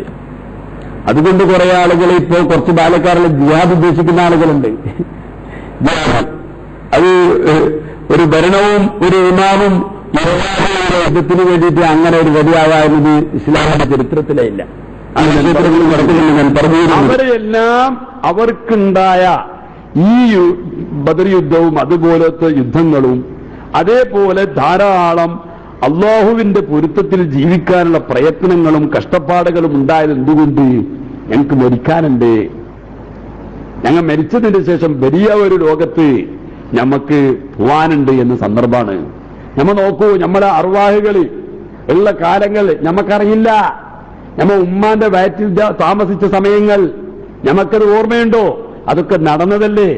അതേപോലെ തന്നെ ഉള്ള ലോകങ്ങൾ മരണത്തിന്റെ ശേഷവും ഒരു ഇന്തിഖാൽ, മരണത്തെക്കുറിച്ച് പറയുന്ന ഈ ഇതിൽ നിന്ന് അങ്ങോട്ട് നീങ്ങുക. ഈ കേൾവിയോ ഈ കാഴ്ചയോ ഒന്നും അവിടെ പറ്റൂല, അവിടെ വ്യത്യസ്തമായിട്ടാണ്. അതുകൊണ്ടല്ലേ വഅബ്ദിൽഹു ദാറൻ ഖൈറൻ മിൻ ദാരിഹി വഅഹ്ലൻ ഖൈറൻ മിൻ ദാരിഹി, ഇതിനേക്കാൾ ഖൈറായ നീ ഇവനിക്ക് പകരമാക്കണേ ദുആയിൽ പറഞ്ഞുകൊണ്ടിരിക്കുന്നത്. അപ്പോ മരിക്കാനുണ്ട് എന്ന ചിന്ത പൂർവികന്മാർക്കുണ്ടായിരുന്നു. ഇബ്രാഹിം ഇബ്നു അദ്ഹം റളിയല്ലാഹു തറക്തുൽ ഖൽഖ ഖൽറൻ ഫീ റിളാക വഅയ്തൻതുൽ ഇയാല ലികൈ അറാക. ഇബ്രാഹിം ഇബ്നു അദ്ഹം റളിയല്ലാഹു അൻഹു വലിയ ബൽഖിലെ രാജാവായിരുന്നു. ബൽഖിലെ രാജാവായ ഇബ്രാഹിം ഇബ്നു അദ്ഹം റളിയല്ലാഹു അൻഹു ആ വലിയ ഭരണത്തിൽ നിന്ന് അത് ഒഴിവാക്കിക്കൊണ്ട് അല്ലാഹുവിന്റെ പ്രവർത്തനങ്ങൾ കാണണം എന്ന നിലക്ക് ഇറങ്ങിത്തിരിച്ചതിന് ഒരുപാട് സബബുകളുണ്ട്. അതിൽ ഒരു സബബ് എന്താണ്? യാഫീത്തങ്ങൾ പറയുന്നു, ഇബ്രാഹിം ഇബ്നു അദ്ഹം റളിയല്ലാഹു അൻഹു ചില്ലരാളല്ല. ഒരിക്കലേ ഈ രാജാവായി നിൽക്കുന്ന സമയത്ത് സിക്കാരിക്ക് വേണ്ടിയിട്ട് പോയി. പണ്ടത്തെ ഭരണരീതികളിൽ അങ്ങനെയാണ്, സിക്കാരിക്ക് പോകും. പണ്ടല്ലാതെ വലിയതാണ് സിക്കാരിക്ക് പോകുന്നത്, മീന് പിടിക്കാൻ വേണ്ടി, മീന് കൊത്താൻ വേണ്ടി പോകുന്നത്. അങ്ങനെയല്ല പണ്ട് ഉണ്ടായിരുന്ന ആളുകൾ ഹോബി. ഇന്നത്തെ പോലെ ഇന്ന് ഹോബി ഇങ്ങനെ ടി വി നോക്കുന്നു, മൊബൈല് വല്ല തടുപ്പ പോലത്തെ മൊബൈല് കളിച്ചോണ്ടിരിക്കുന്നു. ഇങ്ങനത്തെ ഒരു ഹോബി. അങ്ങനെ ഈ രാജാവ് എന്തായി സിക്കാരിക്ക് ഇബ്രാഹിം പോയിട്ട് കൊണ്ടുപോയ റൊട്ടികൾ ഇങ്ങനെ തിന്നുകൊണ്ടിരിക്കുമ്പോൾ ഒരു കാക്ക വന്നിട്ട് ഈ റൊട്ടിനെ കൊണ്ടുപോയി. അപ്പൊ ബേക്കിലൂടെ ഇതിനെ കണ്ടുപിടിക്കാൻ വേണ്ടിയിട്ട്, ഇതിനെ പിടിച്ചെടുക്കാൻ വേണ്ടിയിട്ട് ബേക്കിലൂടെ കുതിരയും വായിച്ചിട്ട് അങ്ങനെ പോയി നോക്കുമ്പോ ഈ കാക്ക കൊണ്ടുപോയിട്ട് ഒരു മനുഷ്യന്റെ നെഞ്ഞത്തിരുന്നിട്ട് ഈ റൊട്ടിനെ കഷ്ണാക്കിയിട്ട് ഇങ്ങനെ ഇട്ടുകൊടുക്കുന്നുണ്ട്. ആ മനുഷ്യനോ കയ്യും കാലും എല്ലാം കെട്ടിയിടപ്പെട്ടൊരു മനുഷ്യനാ.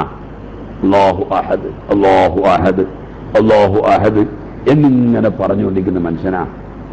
യാ റഹ്മാനെ, എന്നിട്ട് ഒരു റൊട്ടി ഈ കാക്ക കൊണ്ടുവന്നിട്ട് ഈ മനുഷ്യന്റെ നെഞ്ഞത്തിരുന്നിട്ട് കൊടുക്കുന്നുണ്ടെങ്കിൽ അല്ലാഹുവിന്റെ ഒരു അജായിബ്. ആ മനുഷ്യരോട് ചോദിച്ചു നിങ്ങളെ അവസ്ഥ എന്ത് എന്ന് വെച്ച്. ബാൽ പറയാ, ഞാൻ വലിയ കച്ചവടക്കാരനാണ്. കച്ചവടക്കാരനായ ഞാന് കച്ചവടം ചെയ്ത് ലാഭിച്ചു വരുന്ന പണങ്ങളൊക്കെ കൊള്ളക്കാരെ പിടിച്ചിട്ട് എന്നെ കെട്ടിയിട്ടിട്ട് എന്റെ പൈസ എല്ലാം തട്ടിയിട്ട് അവർ കൊണ്ടുപോയി. എന്നിട്ട് എന്നെ കൈകാലുകൾ കെട്ടിയിട്ട് ഇവിടെ ഇട്ടിരിക്കുകയാണ്. കുറെ ദിവസങ്ങളായി എനിക്ക് ഭക്ഷണങ്ങളില്ലാതെ. അന്ന് മുതൽക്ക് ഞാൻ അല്ലാഹുവിനെ കുറിച്ച് ഇങ്ങനെ പറഞ്ഞുകൊണ്ടിരിക്കുക, വേറെന്തും എനിക്ക് കഴിയുന്നില്ല. അങ്ങനെ പറഞ്ഞത് മുതൽക്ക് ഇന്നുവരെ എനിക്ക് പക്ഷികളാണ് ഭക്ഷണങ്ങൾ കൊണ്ടുതരുന്നത് എന്ന് അയാൾ പറഞ്ഞപ്പോ തറക്തുൽ ഖൽഖ തുറം ഫീ റിളാക വഅയ്തൻതുൽ ഇയാല ലികൈ അറാക.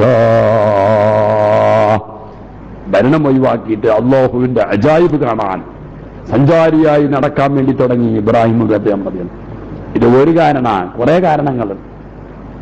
ഭരണത്തിൽ ഇരുന്നുകൊണ്ടിരിക്കുമ്പോ ഒരു പാവപ്പെട്ട മനുഷ്യന് ഒരു മരണത്തിന് തണല് വന്നിട്ട് ഇരുന്നിട്ട് അയാള് ഉള്ള റൊട്ടി കഴിച്ചിട്ട് വെള്ളം കുടിച്ചിട്ട് കിടന്നിട്ട് ഉറങ്ങിന. ഇബ്രാഹിം ഇബ്നു അദ്ഹം റളിയല്ലാഹു അൻഹു ഇതിങ്ങനെ നോക്കാ, ഇയാളെ ഈ പ്രവർത്തനം ഇങ്ങനെ നോക്കുമ്പോ ഈ മനുഷ്യന് റൊട്ടി തിന്നിട്ട് വെള്ളം കുടിച്ചിട്ട് കിടന്നിട്ട് കൂർക്ക വലിച്ച് ഉറങ്ങാ. അയാൾ ഉറങ്ങിയതിന്റെ ശേഷം, ഉണർന്നതിന്റെ ശേഷം അയാളെ വിളിക്കാൻ വേണ്ടി പറഞ്ഞു. അങ്ങനെ അയാളെ വിളിച്ച് ചോദിച്ച്, നിങ്ങൾ ഭക്ഷണം കഴിച്ചാന്ന്? കഴിച്ചു. വയറ് നിറഞ്ഞോ? നിറഞ്ഞു. വെള്ളം കുടിച്ചു. ദാഹം തീർന്നു. ഉറങ്ങി. ക്ഷീണം മാറിയോ? ക്ഷീണം മാറി. ഓ, ഇബ്രാഹിം ഇബ്നു അദ്ഹം റളിയല്ലാഹു അൻഹു പറയാ, ഒരു എന്തുമില്ലാതെ ഒരു മണ്ണിന് കിടന്നിട്ട് ഉറങ്ങിയിട്ട് ക്ഷീണം മാറുകയും, ഒരു ചെറിയ ഉണങ്ങിയ റൊട്ടി തിന്നിട്ട് ഭക്ഷണം കഴിച്ചിട്ട് വയറ് നിറക്കുകയും, വെള്ളം കുടിച്ചിട്ട് ദാഹം തീർക്കുകയും ചെയ്തൊരു മനുഷ്യനെ അല്ലാഹുവിന്റെ അടിമകളിലുണ്ടല്ലോ. ഞാൻ ഈ ഭരണത്തിൽ ഇരുന്നിട്ട് എനിക്കൊരു സുഖമായ നിലക്ക് ഉറങ്ങാനോ ഒരു സന്തോഷത്തിലെ ഒരു റാഹത്തിൽ ജീവിക്കാനോ കഴിയുന്നില്ലല്ലോ എന്ന് ചിന്തിച്ചിട്ട് ഈ അല്ലാഹുവിനെ ഒന്ന് കാണണം, ഈ അല്ലാഹുവിന്റെ അജായിബുകള് നേരിട്ട് അനുഭവിക്കണമെന്ന് ചിന്തിച്ചിട്ട് ഒഴിവാക്കിപ്പോയ മഹാനാണ് ഇബ്രാഹിം ഇബ്നു അദ്ഹം റളിയല്ലാഹു. ആ ഇബ്രാഹിം ഇബ്നു അദ്ഹം റളിയല്ലാഹുവിന്റെ സംഭവം അറിയോ? അങ്ങനെ വലിയ ഷെയ്ഖ് സാഹിദീങ്ങളെ കൂട്ടത്തിൽ ഏറ്റവും വലിയ ഷെയ്ഖ്, വലിയ മഹാനായി അറിയപ്പെട്ടു. വലിയായി അദ്ദേഹത്തിനെ കുറിച്ച് അറിയുമോ? അദ്ദേഹത്തിന്റെ കൂടെ കടന്ന ഒരു ഖാദിം, കൂടെ നടന്ന ഒരു ശിഷ്യൻ അയാളെക്കുറിച്ച് പറയാണ്. ഹുദൈഫത്തുൽ മുറൈശി എന്ന അയാളെ പേര്. അയാളോട് ചോദിച്ചു, മാ ആജബു മാ റഅയ്ത മിൻ ഇബ്രാഹിം ഇബ്നു അദ്ഹം റളിയല്ലാഹു അൻഹു. നിങ്ങൾ ഇബ്രാഹിം ഇബ്നു അദ്ഹം റളിയല്ലാഹു അൻഹു കൂടെ കൂടിയ ഒരു മനുഷ്യനല്ലേ, നിങ്ങൾ അദ്ദേഹത്തിന്റെ കണ്ട വലിയൊരു അത്ഭുതം എന്ത്, നിങ്ങൊന്ന് പറയൂ എന്ന്. ഉറങ്ങിയിരുന്ന വിളിച്ചിട്ട് അപ്പോ നീ കണ്ട ഏറ്റവും വലിയൊരു അത്ഭുതം എന്ത് എന്ന് ചോദിച്ചു. ക്ഷീണുണ്ടാവും, നോമ്പുറങ്ങും, ക്ഷീണുണ്ടാവും പൊതുവെ, അതുപോലെ ഞാൻ പറയാനല്ല, ഇത്രേ ഉള്ളൂ. അപ്പോ ഇബ്രാഹിം ഇബ്നു അദ്ഹം റളിയല്ലാഹുവിനോട് ചോദിച്ചു, അദ്ദേഹത്തിന്റെ ശിഷ്യനായ ഹുദൈഫത്തുൽ മുറൈശിയോട് ചോദിച്ചു, നിങ്ങൾ വലിയ കണ്ട അത്ഭുതം എന്തെന്ന് വെച്ചു. അപ്പൊ അയാൾ പറയാ, ഞാന് മക്കത്തെ വഴിയിൽ ഞങ്ങൾ ബാക്കിയായിട്ട് കുറെ ദിവസം ഞങ്ങൾക്ക് ഭക്ഷണമില്ല. കൂടെ നടക്കുമ്പോ സഞ്ചാരിയായി നടക്കല്ലേ, കിട്ടിയത് തിന്ന അങ്ങനെ ജീവിക്കുന്ന ആളുകളാണ്.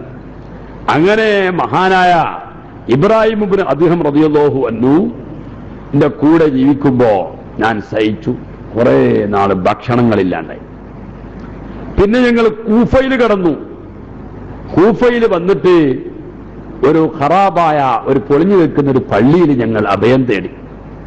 ക്ഷീണിച്ച് ധാരാളം ദിവസങ്ങൾ ഭക്ഷണങ്ങളില്ലാതെ ക്ഷീണിക്കാൻ.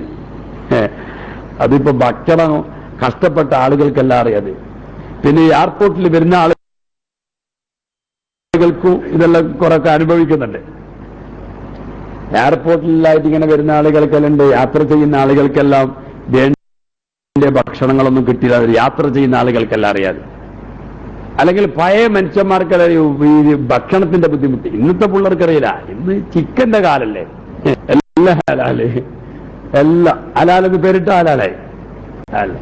അത് ചിലപ്പോ പൊറമ്പും ഉണ്ടാവും, അവർക്ക് മറ്റവരുണ്ടാവും. ഞാൻ ബിസ്മില്ല ചെല്ലല്ലേ, ബിസ്മില്ല ചെല്ല അർത്ഥത്തിന് അങ്ങനത്തെ ഒരു കാലം.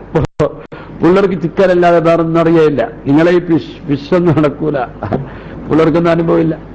അവ പറഞ്ഞു വരുന്നത്, ഹുദൈഫത്തുൽ മുറൈശി പറയാ, ധാരാളം ദിവസങ്ങൾ ഭക്ഷണമില്ലാതെ ഞങ്ങൾ മക്കത്തെ വഴിയിൽ കഴിഞ്ഞുകൂടി. അങ്ങനെ കഴിഞ്ഞുകൂടിയിട്ട് ഞങ്ങള് കൂഫയിൽ കടന്നു. കൂഫയിലൊരു പള്ളിയില് ഞങ്ങൾ അഭയം തേടി. അവിടെ പോയിട്ട് താമസിക്കാൻ വേണ്ടി ഫനദറ ഇലയ്യ ഇബ്രാഹിം ഇബ്നു അദ്ഹം റളിയല്ലാഹു അൻഹു. എന്നെക്കൊള്ള ഇബ്രാഹിം ഇബ്നു അദ്ഹം നോക്കി, മാനവറുകൾ എന്നെക്കൊള്ള നോക്കി. ഹുദൈഫത്തുൽ മുറൈശി പറയാ, നോക്കിയിട്ട് പറഞ്ഞു, യാ ഹുദൈഫ അറാബിക്കൽ ജൂ, നിന്റെ വിശപ്പ് കാണുന്നുണ്ടല്ലോ, നിന്നിൽ ഞാൻ വിശപ്പ് കാണുന്നുണ്ടല്ലോ. കുറെ ദിവസങ്ങളായി എന്ത് ചിന്തിച്ച് ചോദിച്ചോ, ഒന്നും ചെയ്തിട്ടില്ല. ഇതൊക്കെ സഹിക്കണല്ലോ. എങ്ങനെയാണ് ഒരാളെ കൂടെ നടക്കുമ്പോ അത്രയല്ല സഹിക്കേണ്ടി വരും. നമുക്ക് എന്തെന്നാക്കിങ്ങനെ ഇപ്പൊ താജുലമിന്റെ കൂടെ ഒരാൾ പോകുന്നുണ്ടെങ്കിൽ മൂപ്പർ ഉദ്ദേശിച്ച സ്ഥലത്ത് ഭക്ഷണം കഴിക്കാതെ ഇതെന്നല്ലാണ്ട് നമുക്ക് ഉദ്ദേശിച്ച പോലെ പോകാൻ പറ്റുമോ? ഒന്നും കഴിയില്ല. അപ്പോ കുറെ ഇന്നലൊന്ന് വിശപ്പ് കാണുന്നുണ്ടല്ലോ എന്ന് പറഞ്ഞു. അപ്പൊ ഞാൻ പറഞ്ഞു, ഹിയമാർ ഷെയ്ഖ് കാണുന്നത് എനിക്ക് അനുഭവമുണ്ട്, വിശപ്പുണ്ട് എന്ന്. വിശക്കുന്നുണ്ട്, ധാരാളം വിശക്കുന്നുണ്ട്. അപ്പൊ എന്നോട് പറഞ്ഞു, അലയ്യ ബിദവാത്തിൻ, ഒരു മഷിക്കൂപ്പി കൊണ്ടുവാ, ഞാനൊന്ന് ഒരു കടലാസം കൊണ്ടുപോവാൻ, ഞാനൊന്ന് എഴുതട്ടെ എന്ന്. അങ്ങനെ എഴുതിട്ട് ബിസ്മില്ലാഹിർ റഹ്മാനിർ റഹീം അൻതൽ മഖ്സൂദ് ബികുല്ലി ഹാൽ വൽ മുശാറു ഇലൈഹി ബികുല്ലി മാനൻ എന്ന് പറഞ്ഞിട്ട് ബിസ്മില്ലാഹിർ റഹ്മാനിർ റഹീം എഴുതിയിട്ട് മൂപ്പരൊരു പദ്യം എഴുതി. അന ഹാമിദുൻ അന ഷാകിറുൻ അന ദാകിറു അന ജാഇഉൻ അന നാഇഉൻ അന ആരി. അങ്ങനെ യസിത്തതുൻ വഅന الضمين لنصفها فكن الضمين لنصفها يا باري. ഒരു പദ്യമേരി ബിസ്മില്ലാഹിർ റഹ്മാനിർ റഹീം അൻതൽ മഖ്സൂദ് ബികുല്ലി ഹാലിൻ എന്ന് എഴുതിയിട്ട് ഒരു പദ്യമേരി ഇബ്രാഹിം ഇബ്നു അദ്ഹം റളിയല്ലാഹു അൻഹു അന ഹാമിദുൻ അന ശാകിറുൻ അന ദാകിറു അന ജാഇഉൻ അന നാഇഉൻ അന ആരി ഹിയ സിത്തത്തുൻ വഅന അൽ-ളമീനു ലിനിസ്ഫിഹാ ഫകുനിൽ ളമീന ലിനിസ്ഫിഹാ യാ ബാരി എന്ന പദ്യമെഴുതിയിട്ട് ഹുദൈഫത്തുൽ ഖുറൈശിക്ക് ഇബ്രാഹിം ഇബ്നു അദ്ഹം റളിയല്ലാഹു അൻഹു കൊടുത്തിട്ട് പറഞ്ഞു, നീ പുറപ്പെട്, നീ പോയിട്ട് നിന്റെ ഹൃദയത്തിനെ അല്ലാഹുവിനോടല്ലാതെ ബന്ധിപ്പിക്കരുത്. വലാ തുഅല്ലിഖു ഖൽബക ഇല്ലാ ബില്ലാഹ്, അല്ലാഹുവിനോടല്ലാതെ നിന്റെ ഹൃദയം ബന്ധിപ്പിക്കരുത്. നീ വിശക്കുന്നു എന്ന് പറഞ്ഞിട്ട് ആരെയും ആശിക്കണ്ട, ആരോടും വിഷമങ്ങൾ പറയണ്ട, ആരോടും പറയണ്ട. അന ഹാമിദുൻ അന ശാകിറുൻ അന ദാകിറു അന ജാഇഉൻ അന നാഇഉൻ അന ആരി ഹിയ സിത്തത്തുൻ വഅന അൽ-ളമീനു ലിനിസ്ഫിഹാ ഫകുനിൽ ളമീന ലിനിസ്ഫിഹാ യാ ബാരി മദ്ഹി ലിഗൈരിക ലഹ്ബു നാരിൻ ഖുൽതുഹാ فأجرع بيدك من دخول النار എന്ന് പറയുന്ന 3 പദ്യങ്ങൾ 3 വരികൾ എഴുതിക്കൊടുത്തിട്ട് പറഞ്ഞു, നിന്റെ ഹൃദയത്തിന് അല്ലാഹുവിനോടല്ലാതെ നീ ബന്ധിപ്പിക്കരുത്. പോയിട്ട് നിനക്ക് ആരാണോ ആദ്യം കിട്ടുന്നത്, ആരാണോ നീ ആദ്യം കാണുന്നത്, ആ മനുഷ്യന്റെ അടുത്ത് കൊണ്ടുപോയി കൊടുക്കൂ. ഈ പദ്യം ഞാൻ എഴുതുന്ന കത്തിനെ, ഈ ലെറ്റർ അദ്ദേഹത്തിലേക്ക് കൊടുക്കൂ എന്ന് പറഞ്ഞു അയച്ചു ശിഷ്യനെ. അങ്ങനെ ഹുദൈഫത്തുൽ ഖുറൈശി പറയാണ്, ഞാൻ പുറപ്പെട്ടു. അങ്ങനെ പുറപ്പെടുമ്പോ ഞാൻ കാണുന്നത് ഒരു കഴുതയിൽ ഒരു മനുഷ്യനിതാ വരുന്നു. ആ മനുഷ്യനിക്ക് ഞാൻ ഈ കടലാസ് കൊടുത്തു. ആ കടലാസ് പിടിച്ചു നിന്നിട്ട് അദ്ദേഹം ഇത് വായിച്ചിട്ട് കരഞ്ഞുപോയി. എന്നിട്ട് ചോദിച്ചു, ഈ കത്തിന്റെ ആളെവിടെ എന്ന് ചോദിച്ചു. ഞാൻ പറഞ്ഞു, ഇന്നാരുന്ന പള്ളിയിലാണ് അദ്ദേഹം ഇരിക്കുന്നത്. ആ സമയത്ത് എന്ന് കരുതുന്ന മനുഷ്യൻ എനിക്ക് ഒരു സഞ്ചി തന്നു. ആ സഞ്ചിയിൽ 600 ദിർഹമുണ്ട്. സഞ്ചി ഈ കത്ത് കൊടുത്തതേ ഉള്ളൂ. ഞാനൊന്നും അദ്ദേഹത്തോട് വിശക്കുന്നുണ്ടോ അല്ലെങ്കിൽ വേറെ ഏതെങ്കിലും സംഗതികൾ ഞാൻ പറഞ്ഞിട്ടില്ല. ഞാൻ കത്ത് കൊടുത്ത പാട് ആ കത്ത് നോക്കിക്കൊണ്ട് അദ്ദേഹം ഈ കത്തിന്റെ ആൾ എവിടെ ഇരിക്കുന്നു, എന്താണ് അയാൾ ചെയ്യുന്നത്, അയാൾ ഇന്ന പള്ളിയിലുണ്ട് എന്ന് ഞാൻ പറഞ്ഞു. അങ്ങനെ പറഞ്ഞപ്പോ അയാൾ ഒരു സഞ്ചി എടുത്തു തന്നു.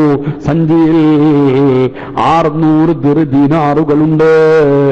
ഞാൻ വേറൊരു മനുഷ്യനെ കണ്ടപ്പോ ചോദിച്ചു, മൻ സാഹിബ് ഹാദിയിൽ ബഗ്ല, ഈ ഗോവർ കഴുതയിൽ നിൽക്കുന്ന മനുഷ്യൻ ആരാണ്, ഈ സഞ്ചി തന്ന ആള് ആരാണ് എന്ന് ചോദിച്ചപ്പോ ആ മനുഷ്യൻ പറഞ്ഞു, ഹുവ നസ്രാനിയുൻ, അയാൾ നസ്രാനിയായ മനുഷ്യനാണ്. നസ്രാനിയായ മനുഷ്യന് കത്ത് നോക്കിയിട്ട് എനിക്ക് 600 ദീനാറുകൾ തന്നു. അങ്ങനെ ഞാൻ ഇബ്രാഹിം ഇബ്നു അദ്ഹമിലേക്ക്, എന്റെ ശൈഖിന്റെ അടുക്കലേക്ക് ഞാൻ പുറപ്പെട്ടു. എന്നിട്ട് ഈ സംഭവം പറഞ്ഞു. ഞാൻ പോയിട്ട് കത്ത് കൊടുത്തപ്പോ ആ കൈതയിൽ നിൽക്കുന്ന മനുഷ്യന് അയാൾ ഇതിനെ നോക്കിയിട്ട് കരഞ്ഞിട്ട് എനിക്കൊരു സഞ്ചി തന്നു. ആ സഞ്ചിയിൽ 600 ദിർഹമുണ്ട് ശൈഖവറുകളെ. അപ്പൊ പറഞ്ഞു, ലാ തമുസ്സുഹാ ഫഇന്നഹു യജീഉ സാഅ, ആ സഞ്ചി അവിടെ വെക്കൂ, തൊടണ്ട, ആ മനുഷ്യൻ ഇപ്പോൾ വരും എന്ന് ഇബ്രാഹിം ഇബ്നു അദ്ഹം റളിയല്ലാഹു അൻഹു പറഞ്ഞു. അങ്ങനെ പറഞ്ഞപ്പോ ഈ നസ്രാനിയായ മനുഷ്യൻ വന്നിട്ട് ഇബ്രാഹിം ഇബ്നു അദ്ഹം റളിയല്ലാഹു അൻഹു അടുക്കൽ മുഖം കുത്തിയിട്ട് വീണിട്ട് അയാൾ ഇസ്ലാം മതം സ്വീകരിച്ചു. എന്താണ് ഈ ബൈത്തിൽ പറയുന്നത് അറിയുമോ? അന ഹാമിദുൻ അന ശാകിറുൻ അന ദാകിറു,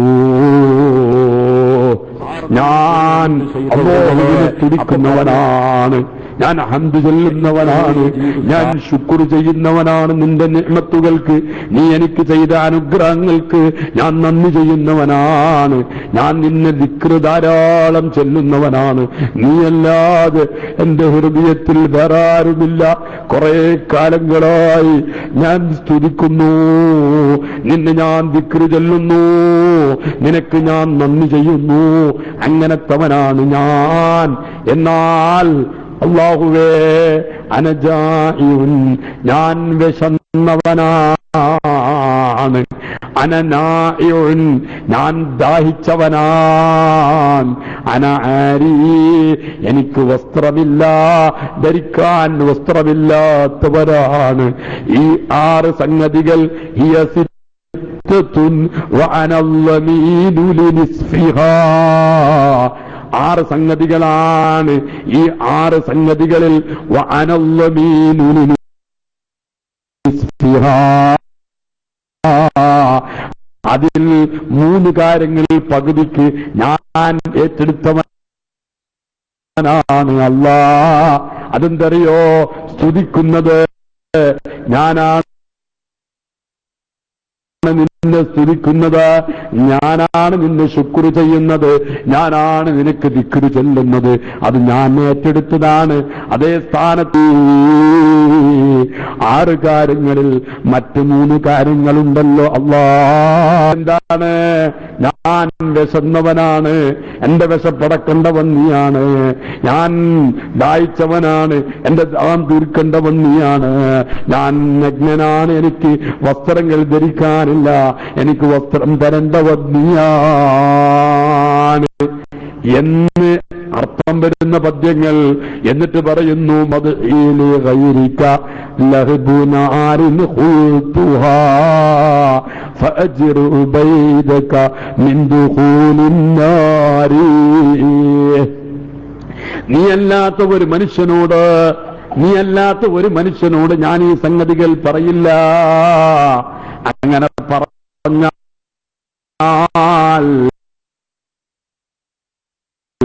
അവനെ ഞാൻ പുകഴ്ത്തേണ്ടി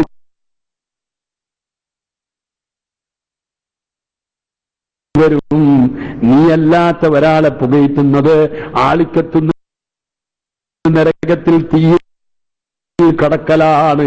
അതുകൊണ്ട് അതിന് ഞാനില്ല എന്ന് പറയുന്ന പദ്യങ്ങൾ വരുന്ന ആ ലെറ്ററുണ്ടല്ലോ, കത്തുണ്ടല്ലോ, ഈ കത്തുമായി നീ അല്ലാഹുവിനെ മാത്രം കരുതിയിട്ട് പോ. ആ മനുഷ്യൻ ഈ കത്ത് നോക്കിയിട്ട് കരഞ്ഞു. ആ മനുഷ്യൻ എഴുതിയ കത്തല്ല, ആ മനുഷ്യനിക്ക് എഴുതിയതല്ല, അള്ളാഹ്ക്ക് എഴുതിയതാണ്. ഇബ്രാഹിം ഇബ്നാദിക്കുണ്ടെങ്കിൽ ഈ 3 കാര്യങ്ങൾ ഞാൻ നിർവഹിക്കുന്നു, ബാക്കി 3 കാര്യങ്ങൾ നീ തന്നെ ചെയ്യണം എന്ന പദ്യങ്ങൾ എഴുതിയപ്പോൾ അതിനെ നിറവേറ്റിക്കൊടുക്കാൻ ഒരാളെ അല്ലാഹു തആല തയ്യാർ ചെയ്തു. ആ ആളാരാണെന്ന് നസ്രാനിയാണ്. അതേ സ്ഥാനത്ത് അയാള് ആ കത്ത് നിമിത്തം മുസ്ലിമായേ. ഇയാൾക്ക് കൊടുക്കാൻ കൊണ്ടതൊന്നുമല്ല, കിട്ടിയ ആൾക്ക് കത്തിങ്ങനെ കൊടുത്തത് മാത്രമേ ഉള്ളൂ. അല്ലാഹു തആല ചെയ്യുന്നു. ഇതിന് വലിയ പാഠങ്ങളുണ്ട് നമുക്ക്. നമ്മളെ ഏത് വിഷയവും ഇതിനിടയിൽ ഒരു മുദരിസലായിട്ടുണ്ടായ ഒരാളെ കിട്ടി. അയാളെ കിട്ടിയപ്പോ ഞാൻ ചോദിച്ച്, അയാൾക്ക് ഈ മൂലക്കുരുവിനുള്ള സുക്കന് വലിയ വിഷമം, ബുദ്ധിമുട്ട്, നിങ്ങളെ ഭാര്യ മക്കളെ ജീവിതം എങ്ങനെ എന്നൊക്കെ ചോദിച്ചപ്പോ അയാൾ പറയാ, എല്ലാം അള്ളാഹ്ക്ക് ഏൽപ്പിച്ചിട്ട് ഉണ്ടാതിരിക്കാൻ. കാരണം ഈ രോഗം കൊണ്ട് ഒരാൾക്ക് പോയി ജോലി ചെയ്യാനും കഴിയില്ല, വിഷമം കൊണ്ട് ജോലി ചെയ്യാൻ കഴിയില്ല, ഏതെങ്കിലും ജോലിക്ക് നിർത്തൂല്ല, അങ്ങനെ ബുദ്ധിമുട്ടുണ്ട്. ഇപ്പൊ എന്താക്കി? അല്ലാഹുവിനെ ഏൽപ്പിച്ചിരിക്കുക. അപ്പൊ അള്ളാഹിനെ ഏൽപ്പിച്ചിരിക്കുക. പണ്ടെല്ലാം വയത് പറയലേ ഉള്ളൂ, ഇന്ന് അത് അനുഭവിക്കാണ്. പണ്ട് വയത് പറയാ അള്ളാഹ് ഏറ്റെടുക്കും, അങ്ങനെയാണ് ഇങ്ങനെയാണെന്ന് കേൾത്തി. ഇന്ന് അനുഭവിക്കാൻ എന്റെ ഞാൻ നിവൃത്തിയില്ലാതെയാണ് അള്ളാഹ്ക്ക് വിടുന്നത്. നിവൃത്തിയില്ല, എനിക്ക് ജോലി ചെയ്യാനോ അല്ലെങ്കിൽ മറ്റോ ഒരു അവസ്ഥ എനിക്കില്ല, എന്തും ശരിയാകുന്നില്ല. അത് പിന്നെ ഈ രോഗം കൊണ്ട് വിഷമിക്കാണ്. ഇനി ഒരു രോഗത്തിന് ചികിത്സയാക്കിയിട്ട് അതും അങ്ങനെ കുറയായി. ഇനി മക്കളെ കാര്യം അവസാനം ഞാൻ നിവൃത്തിയില്ലാതെ ഇങ്ങനെ എനിക്ക് അള്ളാഹ്ക്ക് വിട്ടിട്ട്, അപ്പൊ ജീവിതമോ മുമ്പത്തെക്കാൾ ഖൈറായ നിലക്ക് നടക്കാനിങ്ങനെ. അപ്പൊ ഞാൻ ചോദിച്ചാൽ അത് എങ്ങനെ ഇപ്പൊ അള്ളാഹ് ചെയ്യുന്നത് എങ്ങനെയെന്ന് ചോദിച്ചാൽ അത് പറയാൻ കഴിയില്ല. അവസ്ഥ അത് പറയാൻ കഴിയില്ല. അത് വേറെ ഒരാളെടുത്ത് നിങ്ങളിങ്ങനെ വിഷമങ്ങളൊന്നും പറയുന്നുണ്ടോ? അങ്ങനത്തെ വിഷമം പറയുന്നുമില്ല, പറഞ്ഞിട്ടുമില്ല. അങ്ങനത്തെ വിഷമം പറയുന്നുമില്ല, പറഞ്ഞിട്ടുമില്ല. ചിന്തിച്ചു നോക്കി. അപ്പൊ അങ്ങനത്തെ ആളുകൾ ആ സന്ദർഭത്തിലെത്തുമ്പോൾ പടച്ചോന് സംരക്ഷിക്കുകയാണ് ആ വിഷയങ്ങള്. ഇതിനെ നമുക്ക് പാടാം. അപ്പൊ ഞാൻ പറഞ്ഞു വരുന്നത്, ഇങ്ങനെയുള്ള ഇബ്രാഹിം ഇബ്നു അദ്ഹം റളിയല്ലാഹു അൻഹു ഭരണം വിട്ടിട്ട് ഈ ഒരു നിലപാടിലേക്ക് എത്തി. എന്തുകൊണ്ട്? ഇത് സ്ഥിരമായി താമസിക്കേണ്ട ഒന്നൊന്നുമല്ല. ഭരണം കിട്ടുമ്പോ അല്ലെങ്കിൽ മറ്റത് പോകുമ്പോ വലിയ വിഷയവും കാര്യമൊന്നും നടക്കാനൊന്നുമില്ല. അതൊക്കെ അല്ലാഹു തആല നമ്മൾക്ക് എപ്പോഴും ഏതൊരു സന്ദർഭത്തിലും ചിലപ്പോ ചില സ്ഥാനങ്ങളും ചില ഒക്കെ തരും, പിന്നെ എടുക്കും, പോവും, വരും. ഇതെല്ലാം ദുനിയാവിന്റെ വിഷയങ്ങളാണ്. അതെല്ലാം ഒരു വിഷയങ്ങളൊന്നുമല്ല. അതേ സ്ഥാനത്ത് നമുക്ക് എപ്പോഴും ഓർമ്മയുണ്ടാവണം. എപ്പോഴും ചിന്തിച്ചു നോക്കി. അപ്പൊ അങ്ങനത്തെ ആളുകൾ ആ സന്ദർഭത്തിലെത്തുമ്പോൾ പടച്ചോന് സംരക്ഷിക്കുകയാണ് ആ വിഷയങ്ങള്. ഇതിനെ നമുക്ക് പാടാം. അപ്പൊ ഞാൻ പറഞ്ഞു വരുന്നത്, ഇങ്ങനെയുള്ള ഇബ്രാഹിം ഇബ്നു അദ്ഹം റളിയല്ലാഹു അൻഹു ഭരണം വിട്ടിട്ട് ഈ ഒരു നിലപാടിലേക്ക് എത്തി. എന്തുകൊണ്ട്? ഇത് സ്ഥിരമായി താമസിക്കേണ്ട ഒന്നൊന്നുമല്ല. ഭരണം കിട്ടുമ്പോ അല്ലെങ്കിൽ മറ്റത് പോകുമ്പോ വലിയ വിഷയവും കാര്യമൊന്നും നടക്കാനൊന്നുമില്ല.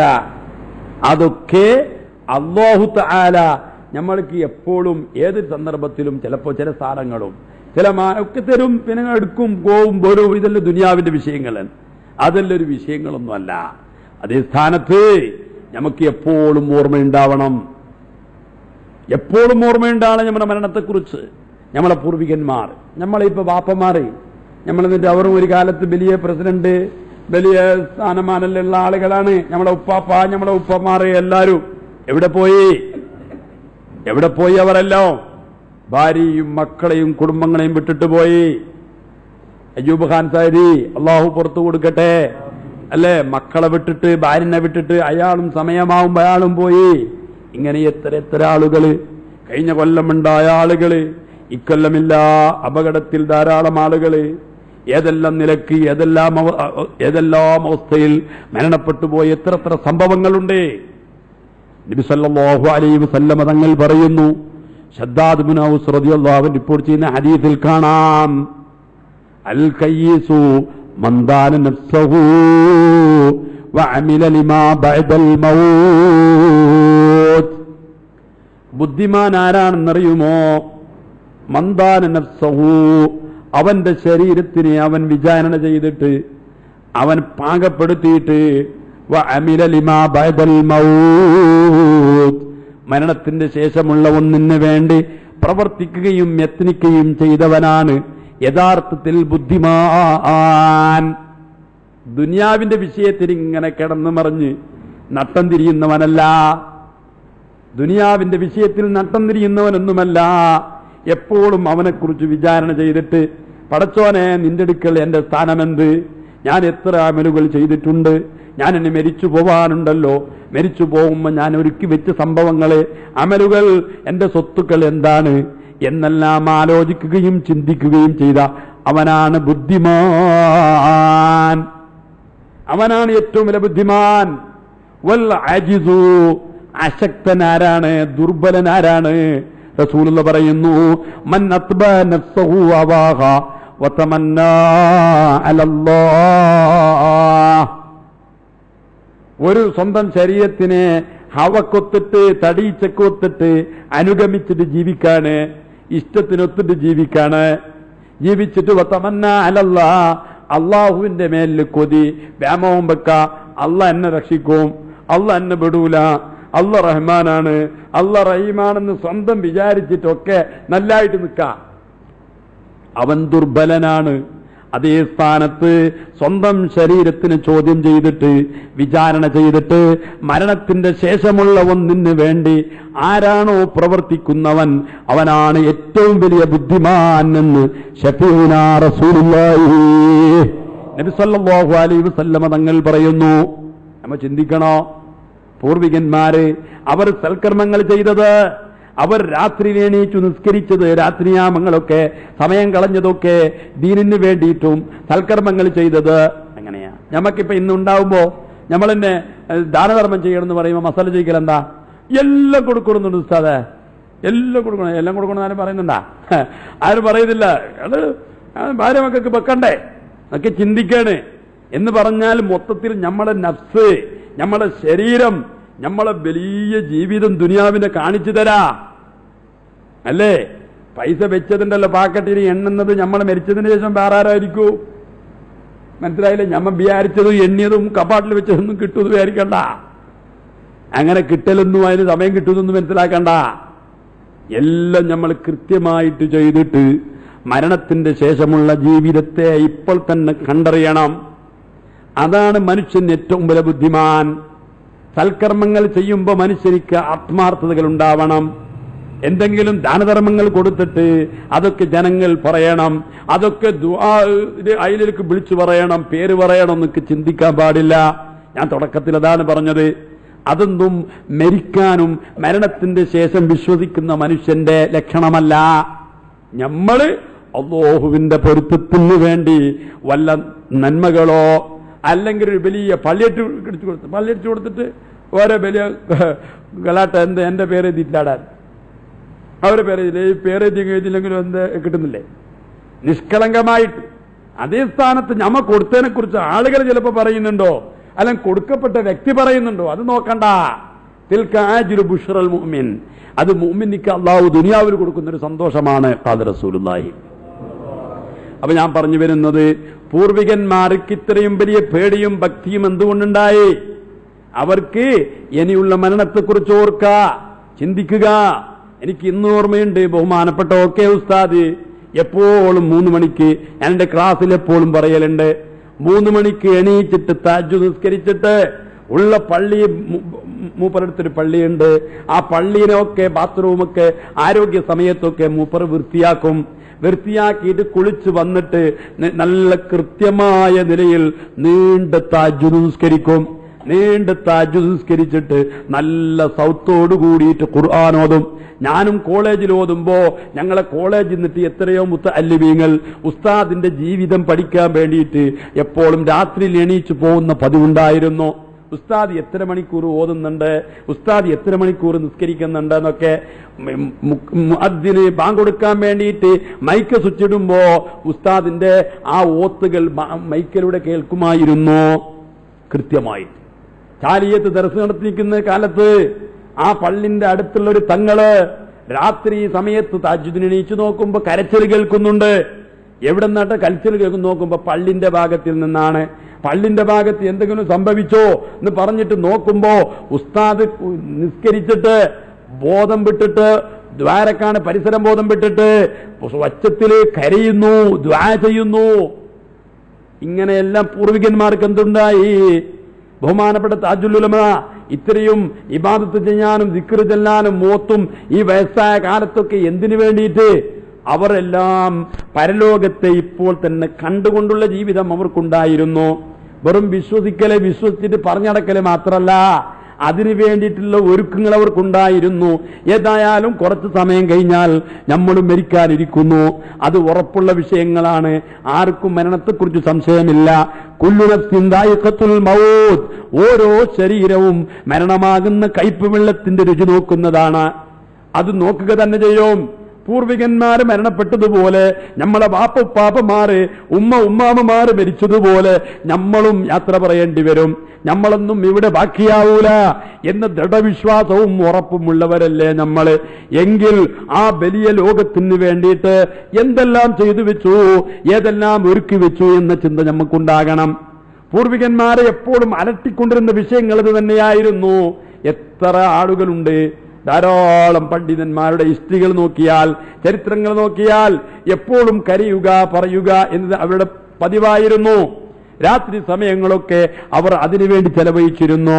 ധാരാളം ആളുകളുടെ സംഭവങ്ങൾ, ഹിസ്റ്ററികൾ, ഇതിഹാസങ്ങൾ പറയാൻ എത്രയോ വലിയ വലിയ പണ്ഡിതന്മാർ, സ്വഹാബത്ത്, അതേപോലെ തന്നെ വലിയ വലിയ ഖുലഫാഉർ റാഷിദീങ്ങള്, ഇമാമുകള്. ഇമാമുന ശാഫി റളിയല്ലാഹു അൻഹു, ഇമാമുന ശാഫി റളിയല്ലാഹു അൻഹു മരണവേളയിൽ കിടക്കുന്ന സമയത്ത് തന്റെ ശിഷ്യനായ മുസനി ഇമാമ് വന്നിട്ട് ചോദിച്ചു, കൈഫ അസ്ബഹത, ഉസ്താദിന്റെ അവസ്ഥ എന്താണ്? അവ പറയാണ്, ബഹുമാനപ്പെട്ട ഇമാം ഷാഫി റളിയല്ലാഹു അൻഹു ആരായിരുന്നു? 7 വയസ്സിൽ ഖുർആൻ മനഃപ്പാഠമാക്കിയ മഹാന്. അതേ സ്ഥാനത്ത് എപ്പോഴും ഒരു ദിവസം ഒരു ഖതം ഓതുന്ന മഹാന്. റമദാനിൽ 2 ഖത്മുകൾ ഓതുന്ന മഹാന്, 2 ജുസൊന്നുമല്ല, 2 ഖത്മുകൾ ഓതുന്ന മഹാന് തെറ്റിപ്പോയത് മനസ്സിലാക്കണ്ട. അത് 2 ഖത്തോ ആയിട്ടിക്കലേ, അത് 2 ജുസ്, അങ്ങനെ തെറ്റിപ്പോയതൊന്നുമല്ല.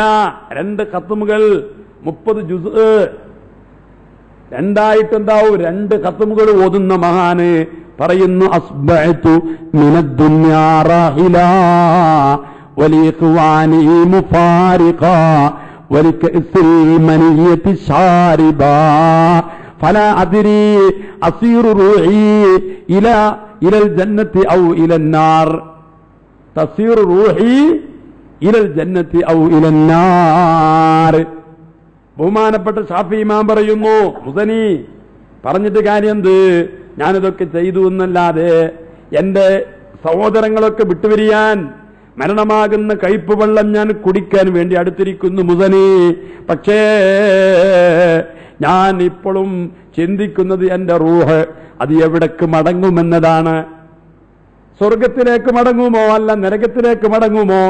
സജ്ജനങ്ങളായ ആളുകളുടെ റൂഹ് താമസിക്കുന്ന ഇല്ലിയേൻ അവിടേക്കാണോ അത് പോകുന്നത്? അല്ല, ദുർജനങ്ങൾ അവരുടെ റൂഹ് പോകുന്ന സ്ഥലത്തേക്കാണോ പോകുന്നത് എന്ന് ഞാൻ ആലോചിക്കാണ് എന്ന് പറഞ്ഞിട്ട് ഫബകാ ഇമാമുന ശാഫി റളിയല്ലാഹു അൻഹു കരഞ്ഞുപോയി. ഉണ്ടോ? ഇമാമുന ഷാഫി കരയേണ്ട ആവശ്യമെന്ത്? എന്തിനാണ്? 2 ഖത്മുകൾ ഓതിയ മഹാൻ, അതേ ഖുറൈശികളിൽപ്പെട്ട വലിയ മഹാന്, തങ്ങന്മാരിൽപ്പെട്ട വലിയ മഹാൻ ഇമാമുന ഷാഫി റളിയല്ലാഹു അൻഹു കരയുന്നു.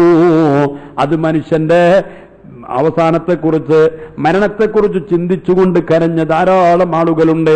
അതുകൊണ്ട് എന്നോടും എന്റെ സുഹൃത്തുക്കളോടും എനിക്ക് പറയാനുള്ളത്, നമ്മളുടെ മരണത്തെക്കുറിച്ച് എപ്പോഴും നാം ഓർത്തുകൊണ്ടിരിക്കണം. മരിക്കാനുണ്ട് എന്നും ചിന്ത നമുക്ക് എപ്പോഴും ഉണ്ടാവും. ഇനി മരിച്ചു നോക്കാം. മരിച്ചതിന് ശേഷമാണ് ഏറ്റവും വലിയ വിഷയങ്ങളുള്ളത്. മരിച്ചതോടൊക്കെ തീരുന്നുണ്ടെങ്കിൽ നമുക്കൊരു വിഷയവുമില്ല. മരിച്ചത് കൊണ്ട് തുടങ്ങാണ് നമ്മളെ വിഷയങ്ങളൊക്കെ.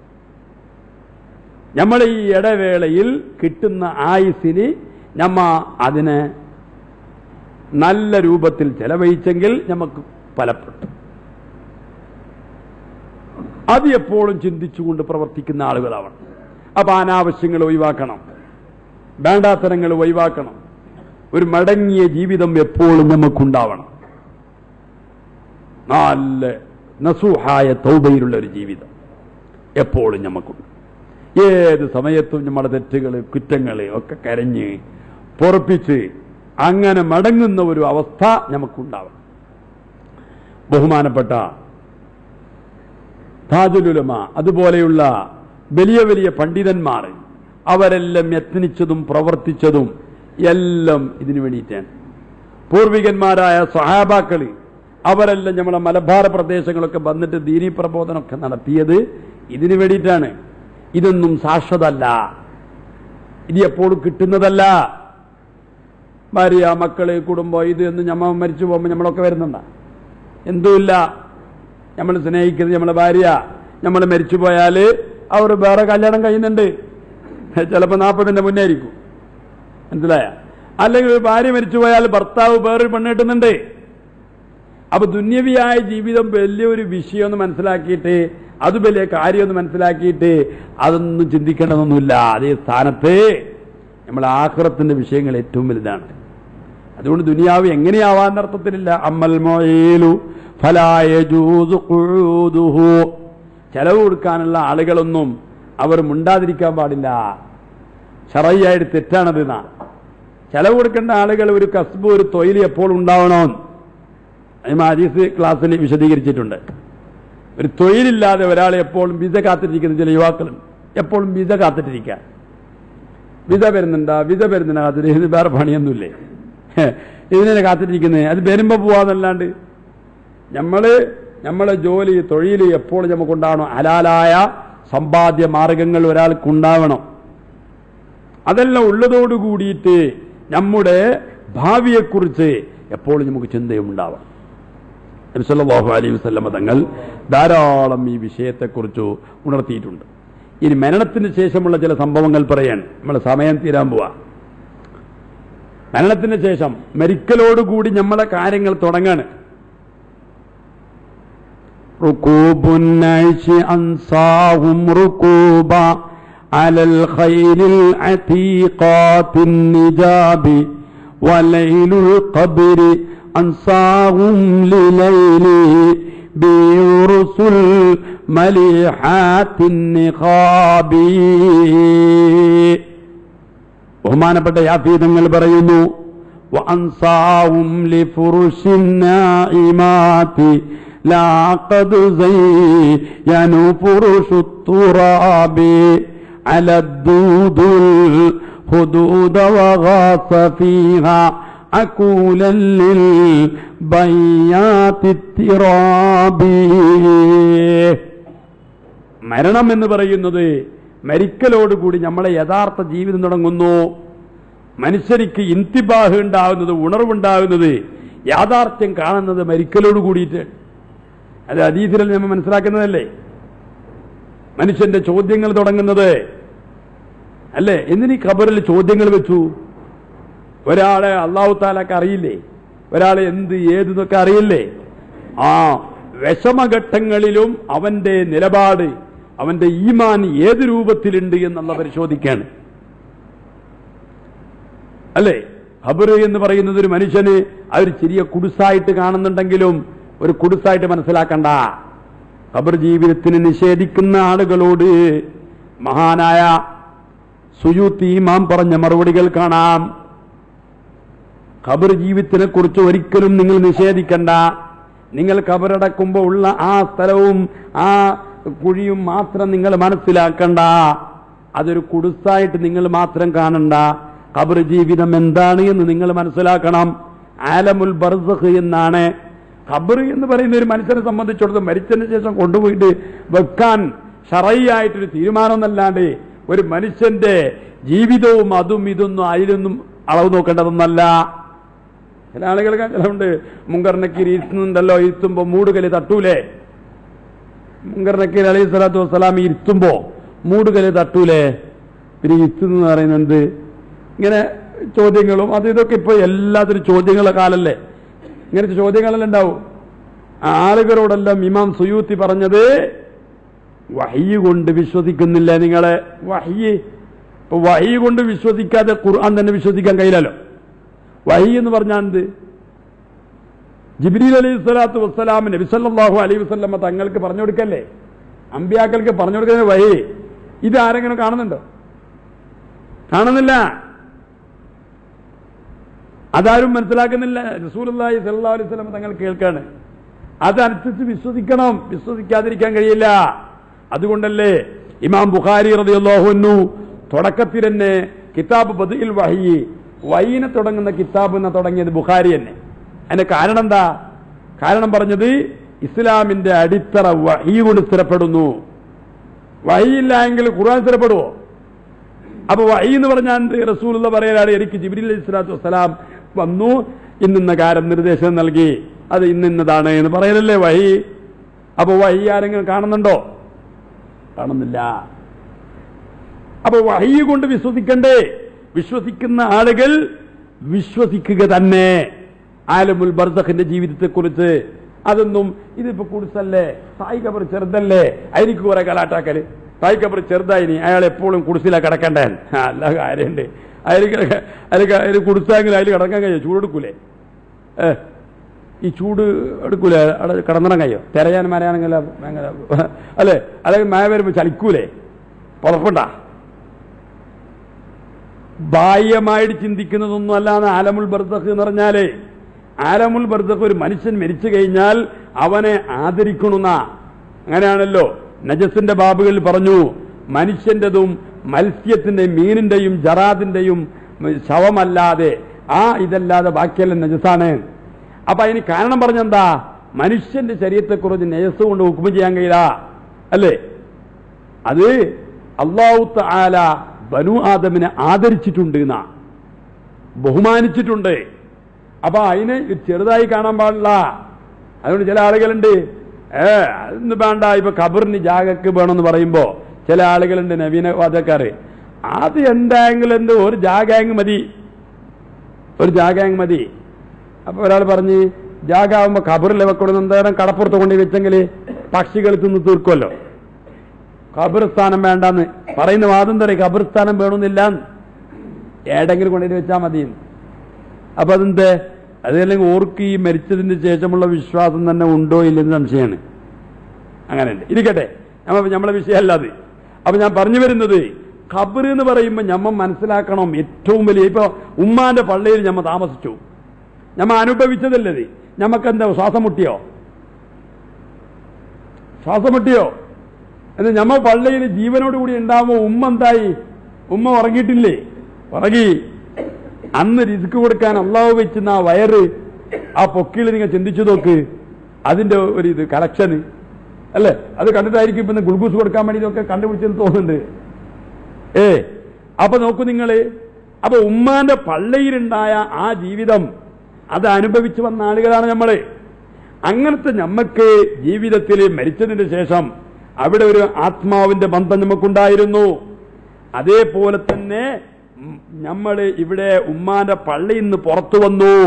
പുറത്തു വന്നതിന്റെ ശേഷം നമുക്ക് എന്തുണ്ട്?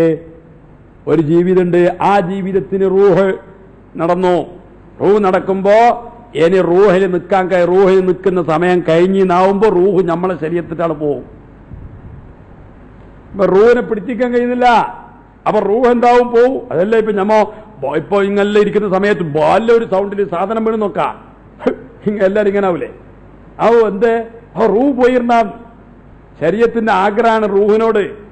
റൂഹ് പോയിരുന്നാം, എല്ലാം പിടിക്കാണ് ഇങ്ങനെ.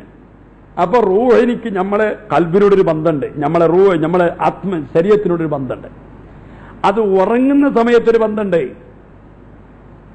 ഉറങ്ങുന്ന സമയത്ത് നമ്മളെ ആത്മാവ് ഇങ്ങനെ സഞ്ചരിച്ചുകൊണ്ടിരിക്കും, ഒരു കലക്ഷൻ ഉണ്ടാവും.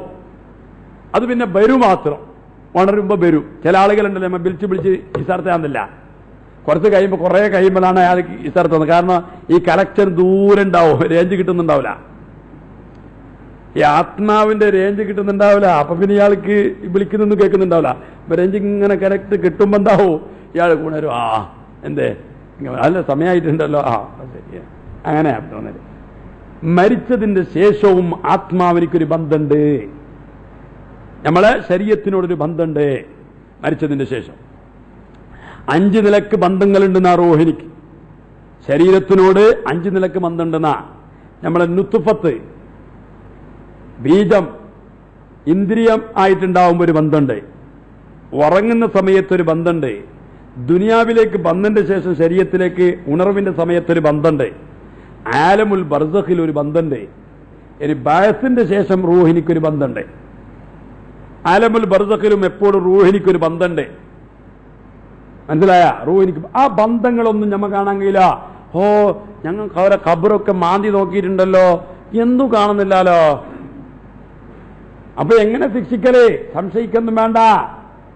അതിനെക്കുറിച്ചാണ് ഇമാം സുയൂത്തി റളിയല്ലാഹു അൻഹു പറയുന്നത്, വഹിയിൽ വിശ്വസിക്കുന്ന നിങ്ങള്, നിങ്ങൾ ഉറങ്ങുന്നുണ്ടല്ലോ, ഉറക്കിൽ എന്തെല്ലാം കാര്യങ്ങൾ നടക്കുന്നുണ്ട്.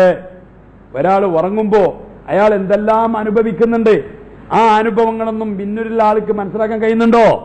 ഇല്ല. ഇതെല്ലാം ഞമ്മക്ക് നടക്കുന്ന സംഭവങ്ങളാണ്. ഒരാളിങ്ങനെ പറഞ്ഞു നടക്കുക, അയാള് ഗൾഫിലേക്ക് പോകുന്നതും അവിടെ പോയിട്ട് ജോലി ചെയ്യുന്നതും, അതേപോലെ തന്നെ ചിലപ്പോൾ വിസ ചിന്തിച്ചിട്ട് കിടന്നതായിരിക്കും. വിസ ചിന്തിച്ചിട്ട് കിടന്നിട്ടാവുമ്പോൾ അയാൾക്കൊരു വിസ വന്നിട്ടാവുമ്പോ എന്തായി? ഈ വിസ എല്ലാം ഓർത്തിട്ട് കിടന്നതല്ലേ. അങ്ങനെ ഇയാൾ ഗൾഫിലേക്ക് പോകുന്നതും ടിക്കറ്റ് ആക്കുന്നതും ഫ്ലൈറ്റിൽ പോകുന്നതും അവിടെ ജോലി ചെയ്യുന്നതും 2 കൊല്ലാവുമ്പോൾ കത്ത് വരുന്നതും വായിക്കുന്നതും അല്ലെ ഫോൺ വരുന്നതും സാധനങ്ങൾ ഒരുക്കുന്നതും വന്നിട്ട് ഈ സാധനങ്ങളെല്ലാം കൊടുക്കുന്നതാവുമ്പോഴാണ് ഉമ്മ വന്നിട്ട് വിളിക്കുന്നത്. എനിക്ക് അപ്പൊ ഈ ഡ്രസ്സ് കൊടുക്കുന്ന വീട്ടിൽ ഡ്രസ്സ് ചിലപ്പോൾ ഉണ്ടാവില്ല. ഈ അനുഭവങ്ങൾ എത്രയോ സംഭവിക്കാം. ഉറക്കിന്റെ സമയത്ത് എത്രയോ അനുഭവങ്ങൾ ഉണ്ടാവാം. ഈ അനുഭവങ്ങളൊന്നും പിന്നൊരാൾക്ക് മനസ്സിലാക്കാൻ കഴിയുന്നില്ല. അപ്പൊ മരിച്ചതിന്റെ ശേഷമുള്ള ജീവിതത്തെക്കുറിച്ച് നിങ്ങൾ ബാഹ്യമായിട്ട് ചിന്തിക്കുന്നത് പോലല്ല. ആത്മാവിന്റെ ലോകം ഉണ്ടായിട്ടില്ലേ? അത് വിശ്വസിക്കാൻ പറ്റൂലേ? വിശ്വസിക്കണ്ടേ? ഉമ്മാന്റെ പള്ളിയിൽ ജീവിച്ച ലോകം ഉണ്ടായിട്ടില്ലേ? അതൊക്കെ നിഷേധിക്കാൻ പറ്റുമോ? ഇല്ലേ? അതേപോലെ മരിച്ചതിന്റെ ശേഷമുള്ള ജീവിതം അത് എങ്ങനെ, അതൊന്നും എന്താക്കാൻ കഴിയില്ല, രൂപപ്പെടുത്താൻ കഴിയില്ല. അതേ സ്ഥാനത്ത് ഖുർആൻ കൊണ്ടും ഹദീസുകളെ കൊണ്ടും റസൂലുള്ള പറഞ്ഞതനുസരിച്ച് അത് അംഗീകരിക്കുകയും വിശ്വസിക്കുകയും വേണം. ആ ഒരു ബന്ധം മരിച്ചതിന് ശേഷവും എപ്പോഴും ഉണ്ടാവും. അപ്പൊ എപ്പോഴും കലക്ഷൻ ഉണ്ടാവും. അപ്പൊ നമ്മളെ ചോദ്യം ചെയ്യുന്നത് നമ്മളെ കുറിച്ച് അല്ലെ, ഒരാളെ കുറിച്ച് അങ്ങനല്ലേ, ഇത് പിന്നൊക്കെ ജീവിക്കാനുണ്ടോ എന്ന് ചോദിച്ചപ്പോ എന്തായാലും മറുപടി പറഞ്ഞത് ഉണ്ട്. ആദ്യം ആരാണ് അതിനെ ഉണ്ടാക്കിയത്? അവനാണ് ഉണ്ടാക്കുന്നത്, സൃഷ്ടിക്കുന്നത്, ഉണ്ടാക്കുന്നത് അവനെ. അതിനെ രണ്ടാമതായാത്തിരുന്നത്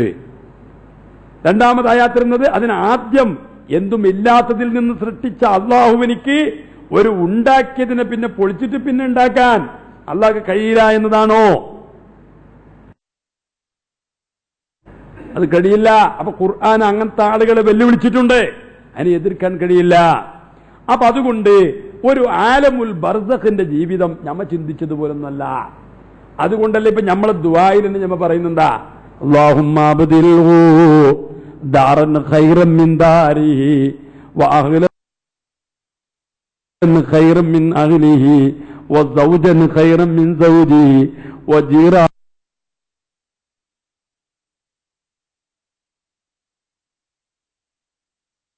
ഖൈറൻ മിൻ ജീറാനിഹി. ഇതിനേക്കാൾ നല്ല ഒരു ജീവിതം നീ അവനിക്ക് കൊടുക്കണേനാ. ഇവിടെ ജീവിക്കുമ്പോ ഭാര്യ ഉണ്ടായിരുന്നു, മക്കളുണ്ടായിരുന്നു, അല്ലേ, സഹായിക്കാൻ ആളുകളുണ്ടായിരുന്നു, എല്ലാം ഉണ്ടായിനി. പടച്ചോനെ എല്ലാം ഒഴിവാക്കിയിട്ട് നിന്റെ അടുക്കൽ ഇതാ ഇവൻ വന്നിരിക്കുന്നു, ഞങ്ങളെ സുഹൃത്താണ്, ഞങ്ങളെ ഇഖ്വാനാണ്, ഞങ്ങളെ ആഹാണ്. ആ ആൾക്ക് നീ ഉണ്ടല്ലോ, ഇതിനേക്കാൾ നല്ല ഒരു ജീവിതം നീ നൽകണേ എന്ന് അള്ളാഹുവിനോട് പ്രാർത്ഥിക്കുന്നു. നല്ല ഒരു ജീവിതം. അപ്പൊ നമ്മ ഈ ചിന്തിക്കുന്നതൊന്നുമല്ല. ഖബറിൽ ശറയ്യായ നിലക്ക് നമ്മളോട് കൽപ്പിച്ചതനുസരിച്ച് നമ്മൾ കൊണ്ടുപോയി ഇത് വെക്കുന്നു. ആ ജീവിതം നമ്മൾ അനുഭവിക്കേണ്ട ആളുകളാണ്. മരിച്ചതിന്റെ ശേഷമാണ് നമ്മളെ യാഥാർത്ഥ്യം തുടങ്ങുന്നത്. നമ്മളെ ആത്മാവ് എപ്പോഴും അതിനിക്ക് എപ്പോഴും കലക്ഷൻ ഉണ്ടാവുന്നു. നമ്മളെ ഈ ശരീരത്തിനോട് അതിന്റെ ഒരു അംശമുണ്ടായാൽ പോലും അതിനോട് എപ്പോഴും ഉണ്ടാവും, കലക്ഷൻ ഉണ്ടാവും, ബന്ധമുണ്ടാകും. അങ്ങനെ ചോദ്യങ്ങൾ നടക്കും, അതിൽ രക്ഷാശിക്ഷയൊക്കെ നടക്കും. അതൊക്കെ ഖുർആനിൽ പല സ്ഥലത്തും ആ വിഷയങ്ങൾ പറഞ്ഞിട്ടുണ്ട്. ഖുർആനിൽ പല സ്ഥലത്തും പറഞ്ഞിട്ടുണ്ട്. നബി സല്ലല്ലാഹു അലൈഹി വസല്ലമ തങ്ങൾ പറഞ്ഞ ഹദീസിൽ കാണാം, ഇന്ന ഹാദിഹി ഉമ്മത തുബ്തലാ ഫീ ഖുബൂരിഹാ. ഖബറിൽ വെച്ച് ഈ ഉമ്മത്തിനെ പരീക്ഷിക്കപ്പെടും.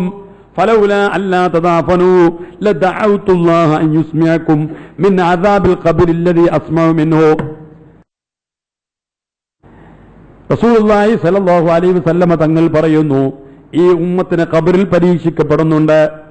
നിങ്ങൾ മറമാടാതിരിക്കും എന്ന് ഭയപ്പെട്ടുകൊണ്ടാണ് ഞാൻ കേൾക്കുന്ന ശിക്ഷയെ നിങ്ങൾക്ക് കേൾപ്പിക്കാൻ വേണ്ടിയിട്ട് ഞാൻ ദ്വാരക്കാതിരുന്നത്. റസൂലുള്ള പറയാ. ഇമാം മുസ്ലിം റിപ്പോർട്ട് ചെയ്യുന്ന ഹദീസിൽ കാണാം, ഞാൻ കേൾക്കുന്ന കേൾവി, എന്റെ കേൾവി, ഞാൻ വഴി കേൾക്കുന്ന ആളല്ലേ, എന്റെ കേൾവി നിങ്ങൾക്കില്ല. ഞാൻ കേൾക്കുന്ന ഖബറിന്റെ ശിക്ഷകളൊക്കെ നിങ്ങളെ കേൾപ്പിക്കാൻ വേണ്ടിയിട്ട് ഞാൻ ദ്വാരക്കുമായിരുന്നു. പക്ഷേ ഞാൻ ദ്വാരക്കുന്നില്ല, ഞാൻ ദ്വാരന്നിട്ടില്ല. എന്തറിയോ, നിങ്ങൾ പിന്നെ ഒരാളെയും ഖബറടക്കൂല, ഒരാളെയും നിങ്ങൾ മറമാടൂല. നിങ്ങൾ ഈ ശിക്ഷ കേൾക്കുന്നുണ്ടെങ്കിൽ നിങ്ങൾ ഒരാളെയും മറമാടാൻ നിൽക്കൂല. അത് ഭയപ്പെട്ടുകൊണ്ടാണ് ഞാൻ കേൾക്കുന്ന ശിക്ഷയെ കേൾപ്പിക്കാൻ വേണ്ടിയിട്ട് ദ്വാരക്കാതിരുന്നത് എന്ന് ശഫീഉനാ റസൂലുള്ളാഹി നബി സല്ലല്ലാഹു അലൈഹി വസല്ലമ തങ്ങൾ പറയുന്നു. ഖബറിൽ ശിക്ഷ ഉണ്ടെന്നല്ലേ പറഞ്ഞത്. ഇമാം മുസ്ലിം റിപ്പോർട്ട് ചെയ്യുന്ന ഹദീസിൽ കാണാം, സ്വഹീഹായ ഹദീസാണത്. യഹൂദുൻ തുഅദ്ദബു ഫീ ഖുബൂരിഹാ, യഹൂദികളെ ഖബറിൽ വെച്ച് ശിക്ഷിക്കപ്പെടുന്നുണ്ട് എന്ന് ഇമാം മുസ്ലിം റിപ്പോർട്ട് ചെയ്ത ഹദീസിൽ കാണാം. വേണ്ട പോട്ടെ, നമ്മുടെ നിസ്കാരത്തിൽ പഠിപ്പിച്ച ദുആ, അല്ലാഹുമ്മ ഇന്നി അഊദു ബിക മിൻ അദാബിൽ ഖബരി വഅഊദു ബിക മിൻ അദാബിൽ ഖബരി. ഖബറിന്റെ ശിക്ഷയെക്കുറിച്ച് ഞാൻ നിന്നോട് കാവൽ തേടുന്നു, ചോദിക്കുന്നു. 4 കാര്യങ്ങളെക്കുറിച്ച് കാവൽ തേടാൻ വേണ്ടി പറഞ്ഞതിൽ ഒന്നുള്ളത് അദാബ് ജഹന്നം, നരകത്തിന്റെ ശിക്ഷയെക്കുറിച്ച് കാവൽ തേടുന്നു. ഖബറിന്റെ ശിക്ഷയെക്കുറിച്ച് കാവൽ തേടുന്നു. ജീവിതത്തിന്റെയും അതേപോലെ തന്നെ മരണത്തിന്റെയും പരീക്ഷണത്തിൽ നിന്ന് കാവല് തേടുന്നു. വഅഊദു ബിക മിൻ ഫിത്നത്തിൽ മസീഹ് ദജ്ജാൽ, മസീഹു ദജ്ജാലിന്റെ ഫിത്നയെ കുറിച്ച് കാവല് തേടുന്നു. 4 കാവൽ. അതിൽ അദാബുൽ ഖബറിനെ കുറിച്ച് പറഞ്ഞിട്ടുണ്ട്. ഖബറിന്റെ രക്ഷാശിക്ഷകളൊക്കെ ഖുർആൻ കൊണ്ടും ഹദീസ് കൊണ്ടും സ്ഥിരപ്പെട്ടതാണ്. യുസബ്ബിതുല്ലാഹു അല്ലദീന ആമനൂ ബിൽ ഖൗലി സാബിതി ഫിൽ ഹയാത്തിദ് ദുനിയ വഫിൽ ആഖിറ എന്ന ആയത്ത് സൂറത്ത് ഇബ്രാഹിമിൽ കാണാം. ആ ആയത്ത് വിശദീകരിച്ചുകൊണ്ട് പറഞ്ഞിടത്ത് കാണാം, ഖബറിന്റെ ചോദ്യങ്ങൾക്കൊക്കെ മറുപടി പറയുന്ന ആളുകളുണ്ട്. സത്യവിശ്വാസികൾക്ക് ഏത് ഭാഷ അറിയുന്നില്ല, അങ്ങനത്തെ സംഭവങ്ങളൊന്നുമില്ല. ഖബറിലെ വിശ്വസിച്ച ആളുകൾക്ക് മറുപടി പറയാൻ കഴിയും. അത് എങ്ങനെ മറുപടി പറയുന്നതിന് അവർ പറയും കേട്ടതൊക്കെ. ഏതെല്ലാം ഒരു വിശ്വസിച്ച ആൾക്കുണ്ടല്ലോ യഥാർത്ഥം. അവിടെ നിന്നും കള്ളത്തരമില്ലാലോ. മരിച്ചതിന് ശേഷം കള്ളത്തരം നടക്കുവോ? മരണത്തിന് ശേഷം കള്ളത്തരം നടക്കുവോ? അല്ല എന്തെങ്കിലും മറച്ചുവെക്കൽ നടക്കുവോ? ഒന്നും നടക്കൂല. മമ്പർ പരീക്ഷയാണ് അല്ലേ? ഉള്ളത് അനുഭവിച്ചത് ചെയ്തത് പറയാണ്, വേറെന്തുമില്ല. അവന്റെ വിശ്വാസം പറയാണ്. അതുകൊണ്ടല്ലേ നബി സല്ലല്ലാഹു അലൈഹി വസല്ലമ തങ്ങളെ സാധാരണ മനുഷ്യനാണെന്ന് വിശ്വസിച്ച മനുഷ്യന് ഖബറിൽ ചോദിക്കുമ്പോ പറയുന്നത് എന്താണ്? ഒരു സാധാരണ ഒരാളാണ്. ഞാനൊക്കെ പറയുന്നത് കേട്ടിട്ടുണ്ട്. സാധാരണ ഒരാളാണെന്ന് പറയുന്നത് കേട്ടിട്ടുണ്ട് എന്നാ പറയുള്ളൂ. അത്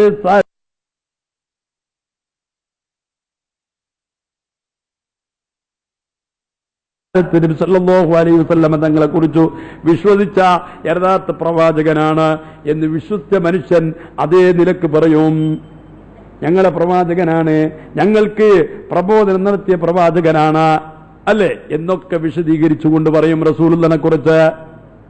അല്ലെ, ഹദീസിൽ കാണാം റസൂലുള്ളാഹിനെ ഒരു സാധാരണയായി ചിത്രീകരിക്കാൻ പാടില്ല. അതെല്ലാം അനുഭവിക്കേണ്ടി വരും. ആ സന്ദർഭങ്ങളൊക്കെയുണ്ട്. അപ്പൊ മരിച്ചതിന് ശേഷം ചോദ്യങ്ങൾ തുടരുന്നു. അപ്പൊ ഒരാൾ ഖബറിനെ പേടിച്ചിട്ട് നാക്കിയിട്ട് അല്ലെങ്കിൽ ഖബറിടക്കാൻ പോകില്ല. ചില ആള് ഖബറിന്റെ പിന്നെ ആ ഭാഗത്തേക്ക് പോകൂല. മരിച്ചതിന് ശേഷം കുളിപ്പിക്കാൻ നിൽക്കൂല. മരിച്ചിരുന്ന പറഞ്ഞിട്ട് ഞമ്മ പെട്ടെന്ന് മരിച്ചിട്ടെങ്കിലാ ഈ മയ്യത്തിന്റെ പേരിലാക്കി അത്ര ആള് ഇന്ന് കുളിപ്പിക്കാൻ ആളെ കിട്ടുന്നില്ല. പേടി. എന്ത് പേടി? മയ്യത്തിന്റെ എല്ലാ കാര്യങ്ങളും ചെയ്യാൻ കഴിയണം. നമ്മളെ സ്വന്തം വീട്ടിലുള്ള ഏത് വിഷയങ്ങൾ കുളിപ്പിക്കാനും ഖബറെടുക്കാനും ഖബറിൽ താത്താനും ഒക്കെ റെഡിയാവണോ? അതിനുള്ള നല്ല നല്ല യുവാക്കളെല്ലാം വരണം. ഞമ്മോ 1-2 അനുഭവങ്ങൾ കിട്ടിയ സാധാരണയായത് അതിന് പേടിക്കാനൊന്നുമില്ല. പെണ്ണുങ്ങൾക്ക് അതിനുള്ള മാതൃക വേണം. ഇന്ന് പണിക്ക് പൈസ കൊടുത്തിട്ടാണ് ആളുകളെ കുളിപ്പിക്കാൻ കൊണ്ടുവരുന്നത്. അങ്ങനത്തെ അവസ്ഥകൾ നമ്മളെ ഉള്ളാളത്തുള്ള നല്ല ആളുകളെല്ലാം പൊതുവെ ഉണ്ട്. ഏത് വിഷയത്തിലും പുറം നാട്ടിൻ്റെ വരെ നമ്മുടെ നാട്ടിൽ നടത്തുന്നുണ്ട്. അപ്പൊ ഞാൻ പറഞ്ഞു വരുന്നത് മരിച്ചതിന്റെ ശേഷം നമ്മളെ യഥാർത്ഥ ജീവിതം തുടങ്ങുന്നു. അതുകൊണ്ട് മുഅ്മിനീങ്ങളെ, നമ്മളെ ജീവിതം നാം ചിന്തിക്കണം. മരിച്ചതിന്റെ ശേഷം നമ്മളെക്കുറിച്ചുള്ള ചോദ്യങ്ങൾ ഖബറിലും അതേപോലെ തന്നെ നമ്മളെ ഖബറിന്റെ ജീവിതം കഴിഞ്ഞതോടുകൂടി കഴിയുന്നുണ്ടോ? ഇല്ല, അതിന്റെ ശേഷമാണ് തുടങ്ങുന്നത്. അതിന്റെ പിന്നെയും നമ്മൾ അനുഭവിക്കേണ്ടതുണ്ട്. നോക്കൂ, ഒരു കുറഞ്ഞ കാലം മാത്രമാണല്ലോ നമ്മളിവിടെ താമസിക്കുന്നത്, ജീവിക്കുന്ന കുറച്ചു കാല. ഒരു 3 സ്വലാത്തിൽ നോക്കാം, ഞാൻ നിർത്തുന്നു. അലാ മുഹമ്മദ്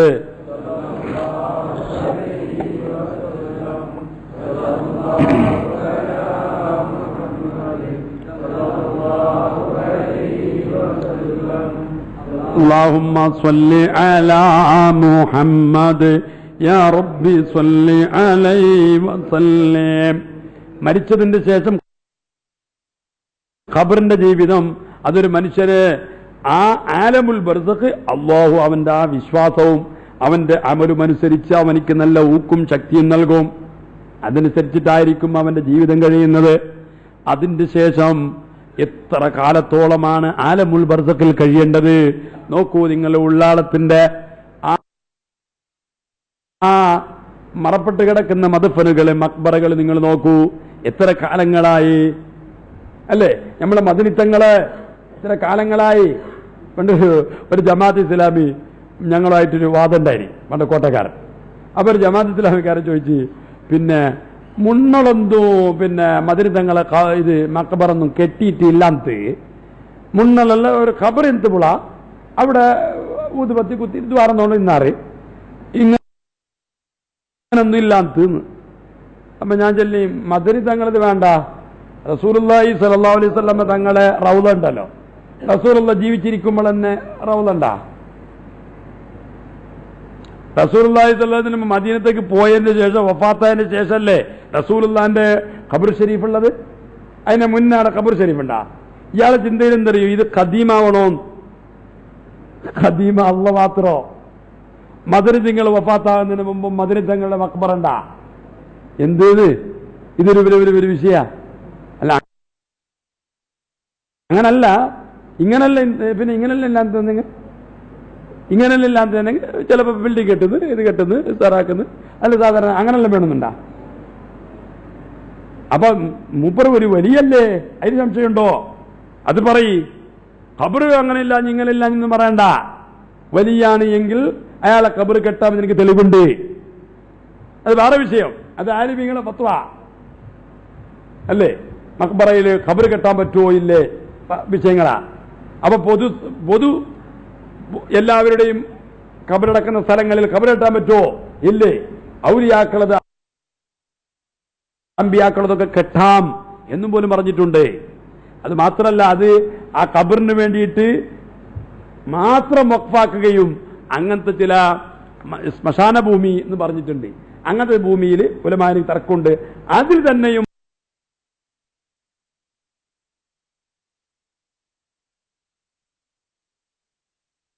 അമ്പിയാക്കളത് കെട്ടാം എന്നുവരെ പറഞ്ഞിട്ടുണ്ട് ഇബ്നു ഖാസിമല്ല. ആ ചരിത്രം വേറെയാണ് ഞാൻ പറയുന്നത്.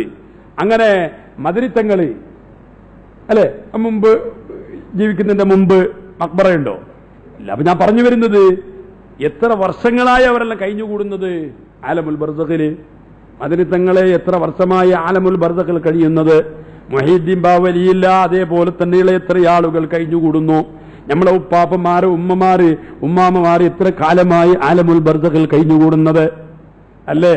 ജീവിച്ചത്ര കാലങ്ങളൊന്നും അല്ല, അതിനേക്കാൾ ഏറെ അവർ ആലമുൽ ബർസഖിൽ കഴിയുന്നു.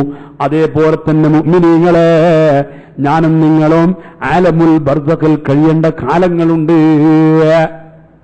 രക്ഷാശിക്ഷകളൊക്കെ അല്ലെ നല്ല മനുഷ്യരാണ് എങ്കിൽ നം കനൗമത്തില്ലറൂസ് ചോദ്യം ചെയ്തിട്ട് പറയും, പുതിയാപ്പള മണിയറയിൽ ഉറങ്ങുന്നത് പോലെ ഉറങ്ങിക്കോ എന്ന് പറയപ്പെടുന്നതായിരിക്കുന്ന ഒരു നിലപാട്, ഒരു അവസ്ഥ അവനിക്കുണ്ടാകും. പുതിയാപ്പള മണിയറിൽ ഉറങ്ങുന്നത് പോലെ ഉറങ്ങിക്കോ. അങ്ങനെ അവൻ സ്വർഗത്തിന്റെ സുഖങ്ങൾ അനുഭവിച്ചുകൊണ്ടിരിക്കും. നമ്മളെ കൂട്ടത്തിലും നമ്മളെ കുടുംബത്തിലും മരിച്ചുപോയ എല്ലാവർക്കും അല്ലാഹു അവന്റെ മുഅ്മിനീങ്ങൾ സ്വാലിഹീങ്ങൾ മരിച്ചതിന്റെ ശേഷം കൊടുക്കുന്ന എന്തെല്ലാം സ്വർഗീയ സുഖങ്ങളുണ്ടോ അതെല്ലാം അവർക്ക് അല്ലാഹു നൽകുമാറാകട്ടെ.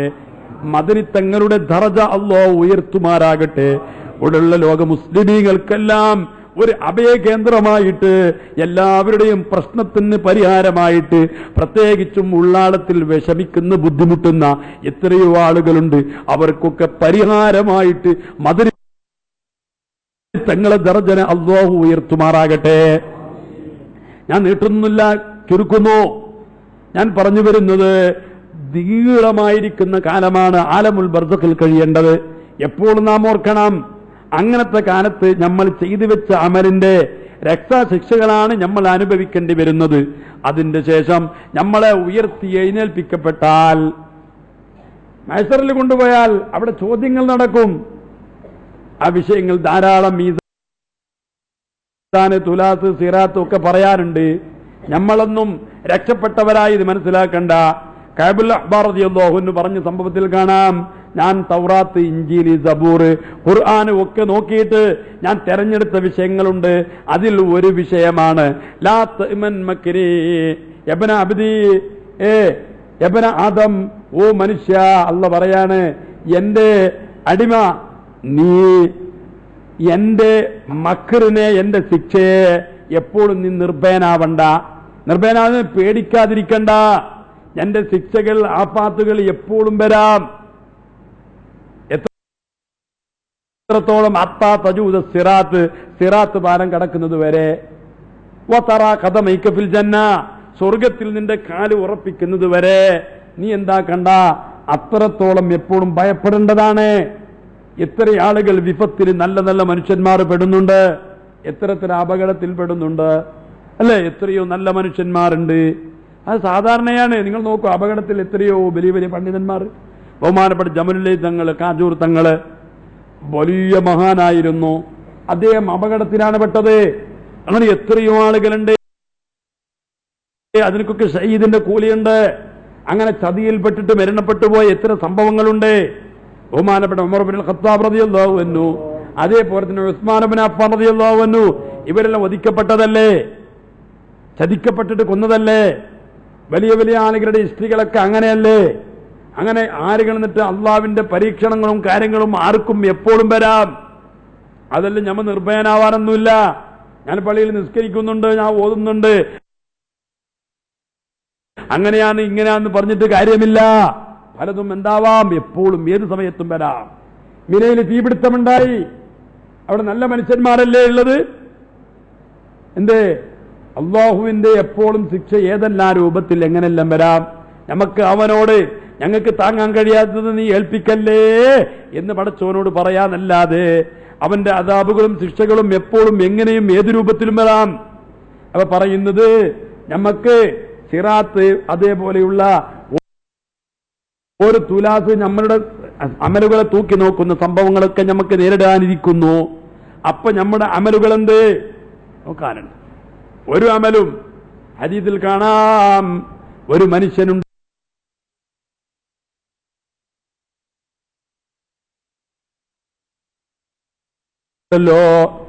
ഒരു മനുഷ്യൻ അമല് കുറഞ്ഞിട്ട്, അമല് സ്വർഗത്തിൽ കടക്കാനുള്ള അമല് ലേശം കുറവാണ്.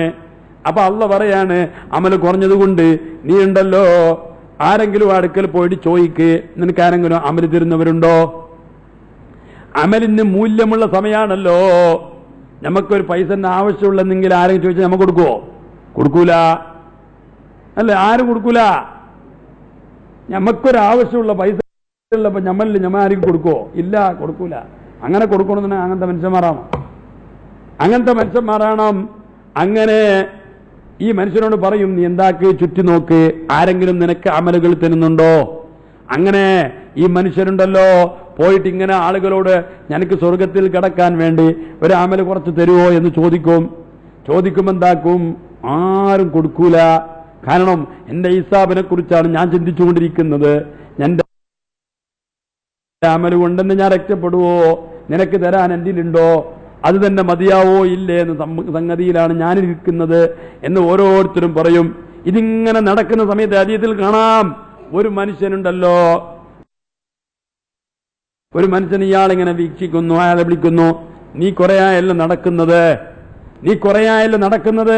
എന്തേ നീ നടക്കുന്നത്? അപ്പൊ ആ മനുഷ്യൻ പറയുന്നു, അമല് കുറഞ്ഞതുകൊണ്ട് സ്വർഗത്തിലേക്ക് കടക്കാൻ കഴിയുന്നില്ല, അതുകൊണ്ട് ആരെങ്കിലും തരുന്നോ എന്ന് പറഞ്ഞ് നടക്കാണ്. അപ്പൊ ഈ മനുഷ്യൻ പറയുന്നു, എന്നിൽ കുറച്ച് അമലുകളുണ്ട്, ഈ അമലുകൾ കൊണ്ട് എനിക്ക് സ്വർഗത്തിൽ കടക്കാമെന്ന ഉറപ്പില്ല, ഈ അമലുകളെ കൊണ്ട് ഞാൻ സ്വർഗത്തിൽ കടക്കുമെന്നുള്ള ഉറപ്പ് എനിക്കില്ല. നീയെങ്കിലും കുറച്ച് കിട്ടിയാൽ കടക്കുന്നാണല്ലോ, എന്നാ ഈനെ നീ കൊണ്ടുപോയിക്കോ, നീയെങ്കിലും കടന്നോ എന്ന് ആ മനുഷ്യൻ പറയും. അങ്ങനെ അള്ളാഹുവിനടുത്ത് പോയിട്ട് പറയുമ്പോ ആ മനുഷ്യനോട് അള്ളാഹ് പറയും, കിട്ടിയോ? കിട്ടി. ആര് തന്ന്? ഇന്നാലെന്ന മനുഷ്യനാണ് തന്നത്. വിളിക്കുക മനുഷ്യനെ. ആ മനുഷ്യൻ നോക്കുമ്പോ അള്ളാഹുവിന്റെ ഔലിയാക്കൽപ്പെട്ട ഒരു വലിയാണ്. അയാൾ പറയാണ്, അല്ലാ, ഞാൻ കുറച്ച് അമലുകൾ ചെയ്തതാണല്ലോ, ഈ അമലുകൾ ചെയ്തിട്ട് ഞാൻ സ്വർഗത്തിൽ കടക്കുമെന്ന ഉറപ്പ് എനിക്കില്ല, എങ്കിലും ഇവന് കടക്കുമെന്നാണല്ലോ പറയുന്നത്, അവനെങ്കിലും കടന്നോട്ടെ, രക്ഷപ്പെട്ടോട്ടെ എന്ന് ഞാൻ ചിന്തിക്കുന്നു എന്ന് പറഞ്ഞപ്പോഴാണ് അള്ളാഹ് പറയുന്നത്, ഇത്രയും ഒരു അടിമ, എന്റെ ഒരു അടിമക്ക്, ഒരു അടിമയോട് കരുണ തോന്നിയിട്ടുണ്ടെങ്കിൽ ആ കരുണ കൊടുത്തത് ഞാനാണല്ലോ, ആ കരുണ കൊടുത്തത് ഞാനാണല്ലോ. ഒരു മുഅ്മിനായ ഒരു മനുഷ്യനിക്ക് മറ്റൊരു മനുഷ്യനോട് സ്വർഗത്തിൽ കടക്കുന്നതാണല്ലോ ഏറ്റവും വലിയ മുഖ്യമായത്. അവിടെ പോലും പിന്നൊരു മനുഷ്യനെ തെരഞ്ഞെടുത്ത അടിമയാണ് എങ്കിൽ ഈ കരുണ കൊടുത്ത ഞാനാണല്ലോ. അമലില്ലാതെ വരെ സ്വർഗത്തിൽ കടത്താൻ എനിക്ക് കഴിയും. അതുകൊണ്ട് നിങ്ങൾ രണ്ടാളും കടന്നോ എന്ന് അള്ളാഹു പറയുമെന്ന് ഷഫീഉനാ റസൂലുള്ളാഹി. സ്വർഗത്തിൽ അമലിനിക്ക് വലിയ മൂല്യമുണ്ട്. അപ്പൊ ആ സമയത്താണത് ചിന്തിക്കുന്നത്. ചോദ്യം ചെയ്യപ്പെടും എന്ന് മാത്രമല്ല, മനുഷ്യനുണ്ടല്ലോ, മനുഷ്യന്റെ ധിക്കാരം മനുഷ്യൻ അവിടെ വരെ പറയുമെന്നാണ് ഹദീസിൽ റസൂലുള്ള പഠിപ്പിക്കുന്നത്. നമ്മളെ ഈ മനുഷ്യന്റെ ധിക്കാരുണ്ടല്ലോ, ഹിസാബിന്റെ സമയത്ത് വരെ മനുഷ്യൻ പറയുന്നതാണ്. അല്ലേ? തെറ്റുകൾ ചെയ്തത് അള്ളാഹു ചോദിക്കുമ്പോ, നീ ഓരോരോ തെറ്റുകൾ ചെയ്തിട്ടില്ലേ എന്ന് ചോദിക്കുമ്പോ അവൻ പറയും ഞാൻ ചെയ്തിട്ടില്ല എന്ന് കളവ് പറയുന്നാണ്. ഞാൻ ചെയ്തിട്ടില്ല എന്ന് കളവ് പറയും. അപ്പൊ ചോദിക്കും, നിനക്ക് അതിനു വേണ്ടി സാക്ഷികൾ വേണോ? സാക്ഷികൾ പറയണമെന്ന് പറയുമ്പോ മലക്കുകൾ വന്നിട്ട് സാക്ഷികൾ പറയും. മലക്കുകൾ വന്നിട്ട് സാക്ഷികൾ പറയുമ്പോ ഈ മനുഷ്യൻ അല്ലാഹുവിനോട് പറയും, അത് നിന്റെ പടപ്പുകളാണ്, ഞാനും നിന്റെ പടപ്പാണ്. ആ പടപ്പുകൾ അവർ അസൂയ നിമിത്തം പറയുന്നതാണ്. അവർ ഞങ്ങളെ രക്ഷപ്പെടുത്താൻ വേണ്ടി പറയുന്നതൊന്നുമല്ല. അതുകൊണ്ട് ഞാനതൊന്നും ചെയ്തിട്ടില്ല, അവർ പറയുന്നത് കളവാണ് എന്ന് മലക്കുകളെ മേലിൽ എന്താവും? ആക്ഷേപം പറയും.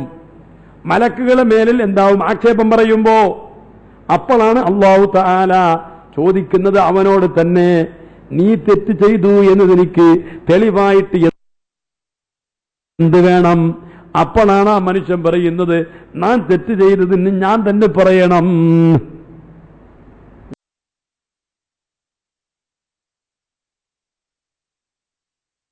ഞാൻ തെറ്റ് ചെയ്തതുണ്ടല്ലോ, ഞാൻ തന്നെ പറയണം. പിന്നൊരാൾ പറഞ്ഞാൽ ഞാൻ വിശ്വസിക്കൂല. മലക്കുകൾ പറഞ്ഞാൽ അവരും പടപ്പാണല്ലോ, ഞാനും പടപ്പാണല്ലോ. അപ്പൊ അതുകൊണ്ട് മലക്കുകൾ പറഞ്ഞൊന്നും ഞാൻ വിശ്വസിക്കൂല. ഞാൻ ചെയ്ത തെറ്റുകളെ ഞാൻ തന്നെ പറയണം. അത് ശരി.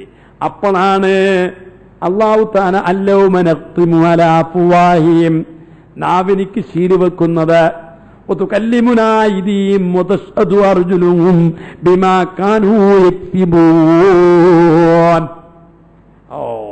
നീ ചെയ്ത അമലുകൾ നീ തന്നെ പറയണോ? പറയട്ടെ. തൊലികൾ വരെ സംസാരിക്കുമെന്നാണ് ഖുർആൻ പറയുന്നത്. ഞങ്ങളെ തൊടക്കുറ്റിയായിരിക്കും ആദ്യം സംസാരിക്കുന്നത്. നാവിന് ശീലി വെച്ചല്ലോ. നാവിന് ശീലി വെക്കുമ്പോ പിന്നെ ഓരോ അംഗങ്ങളുമായിരിക്കും പറയുന്നത്. ഞാൻ ഇന്നത് ചെയ്തിട്ടുണ്ട്, ഞാൻ ഇന്നത് ചെയ്തിട്ടുണ്ട് എന്ന് അംഗങ്ങൾ പറയും. ആദ്യമായിട്ട് സംസാരിക്കുന്നത് തൊടക്കുറ്റിയാണ്. അതിൽ വിശദീകരിച്ചു കാണാം. മനുഷ്യന്റെ ഏറ്റവും വരുന്ന അബദ്ധങ്ങളും തെറ്റുകളും അവന്റെ ഗുഹ്യസ്ഥാനം മൂലമാണ്. അതുകൊണ്ട് അവന്റെ ഗുഹ്യത്തിന്റെ ഭാഗമാണ് ആദ്യമായി സാക്ഷി പറയുന്നത്. തൊടക്കുറ്റി പറയുമത്രേ അവൻ ചെയ്ത തെറ്റുകള്. ഓരോ അംഗങ്ങളും വിളിച്ചു പറയും, ഞാനിതാ ചെയ്തിട്ടുണ്ട്, ഞാനിതാ ചെയ്തിട്ടുണ്ട്, ഞാനിതാ ചെയ്തിട്ടുണ്ട് എന്ന് കൈകൾ പറയും, കാലുകൾ സാക്ഷി നിൽക്കും. അങ്ങനെ അവന്റെ സ്വന്തം ശരീരങ്ങൾ തന്നെ സാക്ഷി പറയുമെന്ന് റസൂലുള്ളാഹി സ്വല്ലല്ലാഹു അലൈഹി വസല്ലം തങ്ങൾ പഠിപ്പിക്കുന്നു.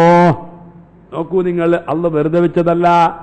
കാലുകൊണ്ട് സംസാരിക്കാനും അല്ലെ, ഇന്ന് മമ്പർ പരീക്ഷ നിഷേധിക്കാൻ കഴിയില്ല. ഇന്ന് മമ്പർ പരീക്ഷ അവരവർ ചെയ്തത് അവരവർ പറയലാണ്. അതിനുള്ള അവസരങ്ങൾ അള്ളാഹ് ഉണ്ടാക്കും. അല്ലെ, ഇന്ന് ഖുർആൻ വിശ്വസിക്കാൻ ആർക്കും വലിയ പണിയൊന്നുമില്ല. ഇന്ന് കമ്പികൾ സംസാരിക്കുന്ന കാലമാണ്. അല്ലെ, ഒക്കെ ഏടുന്നു ആളുകളില്ലാതെ സംസാരങ്ങൾ കേൾക്കുന്ന കാലാണ്. ഇതെല്ലാം ഉണ്ടാവുന്ന സമയത്ത് മഹ്ശറയിൽ നമ്മളെ സ്വന്തം അംഗങ്ങൾ തൊലികൾ വരെ സംസാരിക്കുന്ന കാലം നമുക്ക് വരാനിരിക്കുന്നു സുഹൃത്തുക്കളെ. അതുകൊണ്ട് ചില്ലറയല്ല. നമ്മളെ കൈകളും നമ്മളെ കാലുകളും നമ്മളെ കാതുകളും ഒക്കെയായിരിക്കും നമ്മൾക്ക് കേടായി സാക്ഷി നിൽക്കുന്നത് എന്ന് മനസ്സിലായിക്കൊള്ളാം. നമ്മുടെ ശരീരം തന്നെ നമ്മളെ ചതിച്ചു കളയോ? അത് വളരെ ശ്രദ്ധിക്കണം. അതുകൊണ്ട് മരണത്തെക്കുറിച്ചുള്ള ഓർമ്മ എപ്പോഴും നമുക്കുണ്ടാകണം. മരണത്തെക്കുറിച്ചുള്ള ഓർമ്മ എപ്പോഴും നമുക്കുണ്ടാകണം. അതേപോലെ തന്നെ മരിച്ചതിന്റെ ശേഷമുള്ള ജീവിതത്തെക്കുറിച്ച് നല്ലോണം വിശ്വസിച്ചുകൊണ്ട് അവിടേക്കുള്ള ഒരുക്കങ്ങളും അമലുകളും നമുക്കുണ്ടാകണം. അതാണ് റസൂലുള്ളാഹി പറഞ്ഞത്, അൽ കയ്യിസു മൻ ദാന നഫ്സഹു വഅമില ലിമാ ബഅദൽ മൗത്ത്. മരിച്ചതിന്റെ ശേഷം പ്രവർത്തിക്കുന്ന, ആ മരിച്ചതിന്റെ ശേഷമുള്ള വലിയ സൗഭാഗ്യത്തിന് വേണ്ടി പ്രവർത്തിക്കുന്നവനാണ് ബുദ്ധിമാന്. അവനാണ് ഏറ്റവും വലിയ ബുദ്ധിമാന്. അതേ സ്ഥാനത്ത് ദുർബലന്, അവന്റെ ശരീരത്തിന് ഒത്തിട്ട് അമൽ ചെയ്തിട്ട് അല്ലാഹുവിന്റെ മേൽ വ്യാമോഹം വെച്ചിട്ട് കൊതി വെച്ചിട്ട് നടക്കുന്ന മനുഷ്യനാണ് ദുർബലൻ എന്ന് റസൂലുള്ളാഹി സ്വല്ലല്ലാഹു അലൈഹി വസല്ലമ തങ്ങൾ പറയുന്നു. അതുകൊണ്ട് മനുഷ്യരെ ഇവിടെ സുഖമായി ജീവിക്കുമ്പോ, വലിയ താമസത്തിലും വലിയ സന്തോഷത്തിലൊക്കെ ജീവിക്കുമ്പോ ചിലപ്പോ ആ ജീവിതത്തിന് ഞാൻ മറന്നുപോകുന്നു. അതാണ് മഹാന്മാർ പറഞ്ഞത്, റുകൂബുന്നേശി അൻസാഹും റുകൂബ അലൽ ഖൈരിൽ അതീഖാത്തിൻ നിജാബി വലൈലുൽ ഖബരി അൻസാഹും ലിലൈലി ബിഉർസുൽ മലിഹാത്തിൻ നിഖാബി. മഹാന്മാരായ ആളുകള് ഇവിടെ സുഖത്തിൽ ജീവിക്കുമ്പോ ഔലിയാക്കളായ ആളുകൾ ചിന്തിച്ചത് എന്താണെന്നറിയുമോ? അവർ ചിന്തിക്കുന്നത്, ഞാൻ അവസാനമായി ഒരു യാത്ര പറയേണ്ട ദിവസമുണ്ടല്ലോ, ഞാൻ അവസാനമായി യാത്ര പറഞ്ഞു പോകേണ്ട ദിവസമുണ്ടല്ലോ, ആ ദിവസവും എനിക്ക് വാനമായിട്ട് വരുന്ന മയ്യത്ത് കെട്ടിലുമുണ്ടല്ലോ. ഈ ജീവിതം അവരെ ഓർമ്മിപ്പിക്കുമായിരുന്നു. ആ ജീവിതമൊക്കെ അവർ ഓർത്തിട്ട് ഇവിടെ സന്തോഷത്തോടുകൂടി ജീവിക്കുമ്പോ അവർക്ക് എപ്പോഴും കരച്ചിലുകൾ വരുമായിരുന്നു. സ്വന്തം ഭവനമാകുന്ന വീട് ഉദ്ഘാടനം ചെയ്യുമ്പോ പോലും ആ മനുഷ്യൻ കരയുന്നു. എന്തിനാണ് കരയുന്നത്? എല്ലാവരും വീട് തുടങ്ങുമ്പോ വീട് ഉദ്ഘാടനം ചെയ്യുമ്പോൾ ചിരിക്കല്ലേ വേണ്ടത്? എന്തിനാണ് അയാൾ കരയുന്നത്? അന്വേഷിച്ച് നോക്കുമ്പോ വെറുതെയല്ല. ഒരു വീട് ഉദ്ഘാടനം ചെയ്യുമ്പോൾ അയാൾ ചിന്തിക്കുന്നത്, ഈ വീട്ടിൽ ഞാൻ എത്ര കാലം താമസിക്കും, ഇതിന്റെ സുഖം ഞാൻ എത്ര കാലം അനുഭവിക്കും, എനിക്കൊരു എപ്പോഴും സ്ഥിരമായി താമസിക്കേണ്ട ഒരു വീട് വരാനുണ്ടല്ലോ, ഒരു യാത്ര വരാനുണ്ടല്ലോ എന്നുള്ള ചിന്തയായിരുന്നു അയാളുടേത്. ആ വലിയന്റെതും ആ മനുഷ്യന്റെതും ആ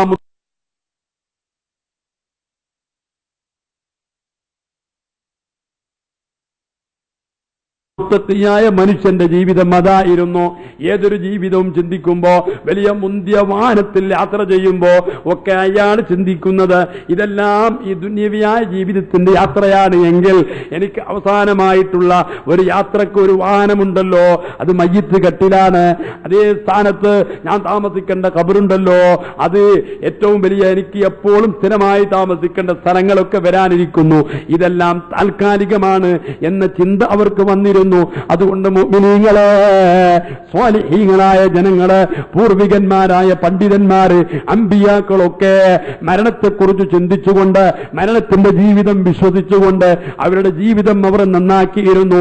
അതുകൊണ്ടാണ് തതജാഫാ ജുനൂബുഹും അനിൽ മളാജി യദൂന റബ്ബഹും ഖൗഫൻ വതമആ. പാതിരാ സമയത്ത് എണീറ്റ് തഹജ്ജുദ് നിസ്കരിച്ചിട്ട് കണ്ണുനീരൊലിപ്പിച്ച് കരയുന്ന എത്രയോ മുൻഗാമികളായ പണ്ഡിതന്മാരെയും ഔലിയാക്കളെയും സാലിഹീങ്ങളെയും കണ്ടു. അന ഹാമിദുൻ അന ശാകിറുൻ അന ദാകിറൂ. ഓ, ഞാനിതാ നിനക്ക് സ്തുതിക്കുന്നവനാണ്, ഞാൻ നിനക്ക് നന്ദി ചെയ്യുന്നവനാണ്, ഞാൻ നിനക്ക് ദിക്റ് ചൊല്ലുന്നവനാണ്. അതേ സ്ഥാനത്ത് ഞാൻ അനജായുൻ അനനായുൻ അനആരി, ഞാൻ വിശന്നവനാണ്, എനിക്ക് ഭക്ഷണമില്ല, ഞാൻ ദാഹിച്ചവനാണ്, എനിക്ക് ഡ്രസ്സില്ല, ഞാൻ നഗ്നനാണ് എന്ന് അല്ലാഹുവിനോട് പറഞ്ഞപ്പോൾ അല്ലാഹു തആല അതിന്റെ ഒരു ഫലമായിട്ട് സ്വന്തം ശിഷ്യനിക്ക് കാണിച്ചു കൊടുത്ത വലിയ പദവിയിലേക്ക് എത്തിയത് അല്ലാഹുവിനെ ഭയപ്പെട്ടുകൊണ്ട് ജീവിച്ചത് കൊണ്ടാണ്. അങ്ങനെ എത്ര സംഭവങ്ങളുണ്ട്. മദരിത്തങ്ങൾ നിങ്ങൾ നോക്കൂ, എത്ര സാധുക്കളെ ഇവിടെ സഹായിക്കുന്ന ധർമ്മങ്ങൾ ഇന്നും മദരിത്തങ്ങൾ ചെയ്തുകൊണ്ടിരിക്കുന്നുണ്ട്. അതേപോലെ തന്നെ ഇവിടെയുള്ള മറ്റു ഔലിയാക്കളുടെയും കറാമാത്തുകൾ എന്തുകൊണ്ടാണ് അത്ര വലിയ സ്ഥാനത്തേക്ക് എത്തിയത്? ഒരു കറാത്തും ചെയ്യാതെ, ഒരു ഹറാമും ചെയ്യാതെ, ആഖിറത്തിനെ വിശ്വസിച്ചുകൊണ്ട് മരണത്തിന്റെ ശേഷമുള്ള ജീവിതം വലുതാണ്. ഇവിടെയുള്ള സുഖവും കഷ്ടപ്പാടുമൊക്കെ അത് താൽക്കാലികമാണ്, അതൊന്നും വിഷയമല്ല, അത് ഒരിക്കല്ലെങ്കിൽ ഒരിക്കോ തീർന്നു പോകുന്നതാണ് എന്ന് ചിന്തിച്ചതുകൊണ്ടാണ് അങ്ങനെയുള്ള അമ്പിയാക്കളും ഔലിയാക്കളും സാലിഹീങ്ങളും ഒക്കെ ഇത്ര വലിയ പദവിയിലേക്ക് എത്തിയത് എന്ന് നാം ഓർക്കേണ്ടതുണ്ട്. അതുകൊണ്ട് മുഅ്മിനീങ്ങളെ, നമ്മുടെ വീടുകളിലും നമ്മുടെ മക്കളിലും നമ്മളിലും ഒക്കെ ഒരു ദീനിയായ ചുറ്റുപാട് നാം ഉണ്ടാക്കണം.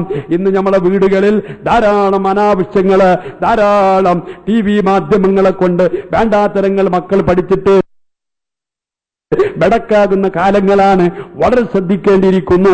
എപ്പോഴും മരണത്തെക്കുറിച്ച് ഓർക്കുന്ന ഒരു ജീവിതം നമ്മുടെ വീടിലും എപ്പോഴും ഉണ്ടാകണം. അങ്ങനത്തെ ഒരു ജീവിതം പൂർവികന്മാരിൽ ഉണ്ടായിരുന്നു. അവരെല്ലാവരും പയഞ്ചന്മാരായതുകൊണ്ടല്ല, അല്ലെങ്കിൽ തോന്നിവാസികളായതുകൊണ്ടല്ല, അല്ലാഹുവിനെ ഭയപ്പെട്ടുകൊണ്ട് ജീവിച്ചതുകൊണ്ട് അവരെ വീടുകള്, അവരെ ഭാര്യമക്കള്, കുടുംബങ്ങൾ എല്ലാവരും ഒരു ദീനി ചിട്ടയിൽ ജീവിച്ച ആളുകളായിരുന്നു. അതുകൊണ്ടല്ലേ ബഹുമാനപ്പെട്ട മഹദിയായ നഫീസത്തുൽ മിസ്രി റളിയല്ലാഹു അൻഹു ഖുർആൻ ഓതിക്കൊണ്ടിരിക്കുമ്പോഴാണ്, അന്നാം സൂറത്ത് ഓതിക്കൊണ്ടിരിക്കുമ്പോഴാണ് മരണപ്പെട്ടു പോയത്. അങ്ങനെയുള്ള എത്ര സ്വഹാബാക്കൾ, സ്വഹാബിയത്തായിരിക്കുന്ന വനിതകൾ, ബഹുമാനപ്പെട്ട ആയിഷ ബീവി റളിയല്ലാഹു അൻഹ, അദ്ദേഹത്തിന്റെ ജീവിതം എന്താണെന്നറിയുമോ? ഇതേ وقرن في بيوتكن ولا تبرجن تبرج الجاهلية الأولى എന്ന ആയത്ത് ഇറങ്ങിയപ്പോ ബഹുമാനപ്പെട്ട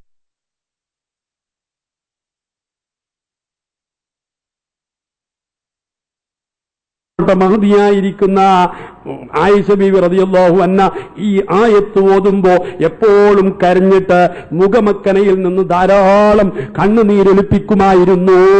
ഹദീസിൽ കാണാം. അങ്ങനെ ബഹുമാനപ്പെട്ട മഹദിയായ സൗദ ബീവി റളിയല്ലാഹു അൻഹ ഈ ആയത്ത് ഇറങ്ങിയതിന്റെ ശേഷം, ഓ പെണ്ണുങ്ങളെ, നിങ്ങൾ അടങ്ങി ഒതുങ്ങിയിരിക്കുക, അനാവശ്യമായിട്ട് നിങ്ങൾ വീട്ടിന്റെ പുറത്തിറങ്ങരുത് എന്ന ആയത്ത് ഇറങ്ങിയതിന് ശേഷം മാധ്യവറുകൾ വീട്ടിൽ നിന്ന് പുറത്തു പോയിട്ടില്ല. സൂക്ഷ്മതാ നിമിത്തം ഈ ആയത്ത് ഇറങ്ങിയതിന് ശേഷം അതിന് എതിനായി പോകുമോ എന്ന് ചിന്തിച്ചുകൊണ്ട് അതിന്റെ ശേഷം വീട്ടിൽ നിന്ന് അനാവശ്യമായിട്ട് പുറത്തിറങ്ങിയിട്ടില്ല എന്ന് മാത്രമല്ല, പിന്നെ മരിച്ചതിന്റെ ശേഷമാണ് ജനാസയെ വീട്ടിൽ നിന്ന് പുറത്തു കൊണ്ടുവന്നത് എന്നതും കാണാം. മാധ്യവരുടെ ചരിത്രത്തിൽ കാണാം. ഇത്രത്തോളം ഭയപ്പെട്ടുകൊണ്ട് ജീവിച്ചത് എന്തുകൊണ്ടാണ്? ഇപ്പോഴത്തെ ഉമ്മമാരും പെണ്ണുങ്ങളും ശ്രദ്ധിക്കണം. ഷോപ്പിംഗും അതേപോലെ തന്നെ ഊരുകൾ ചുറ്റുന്ന കാലമാണ്.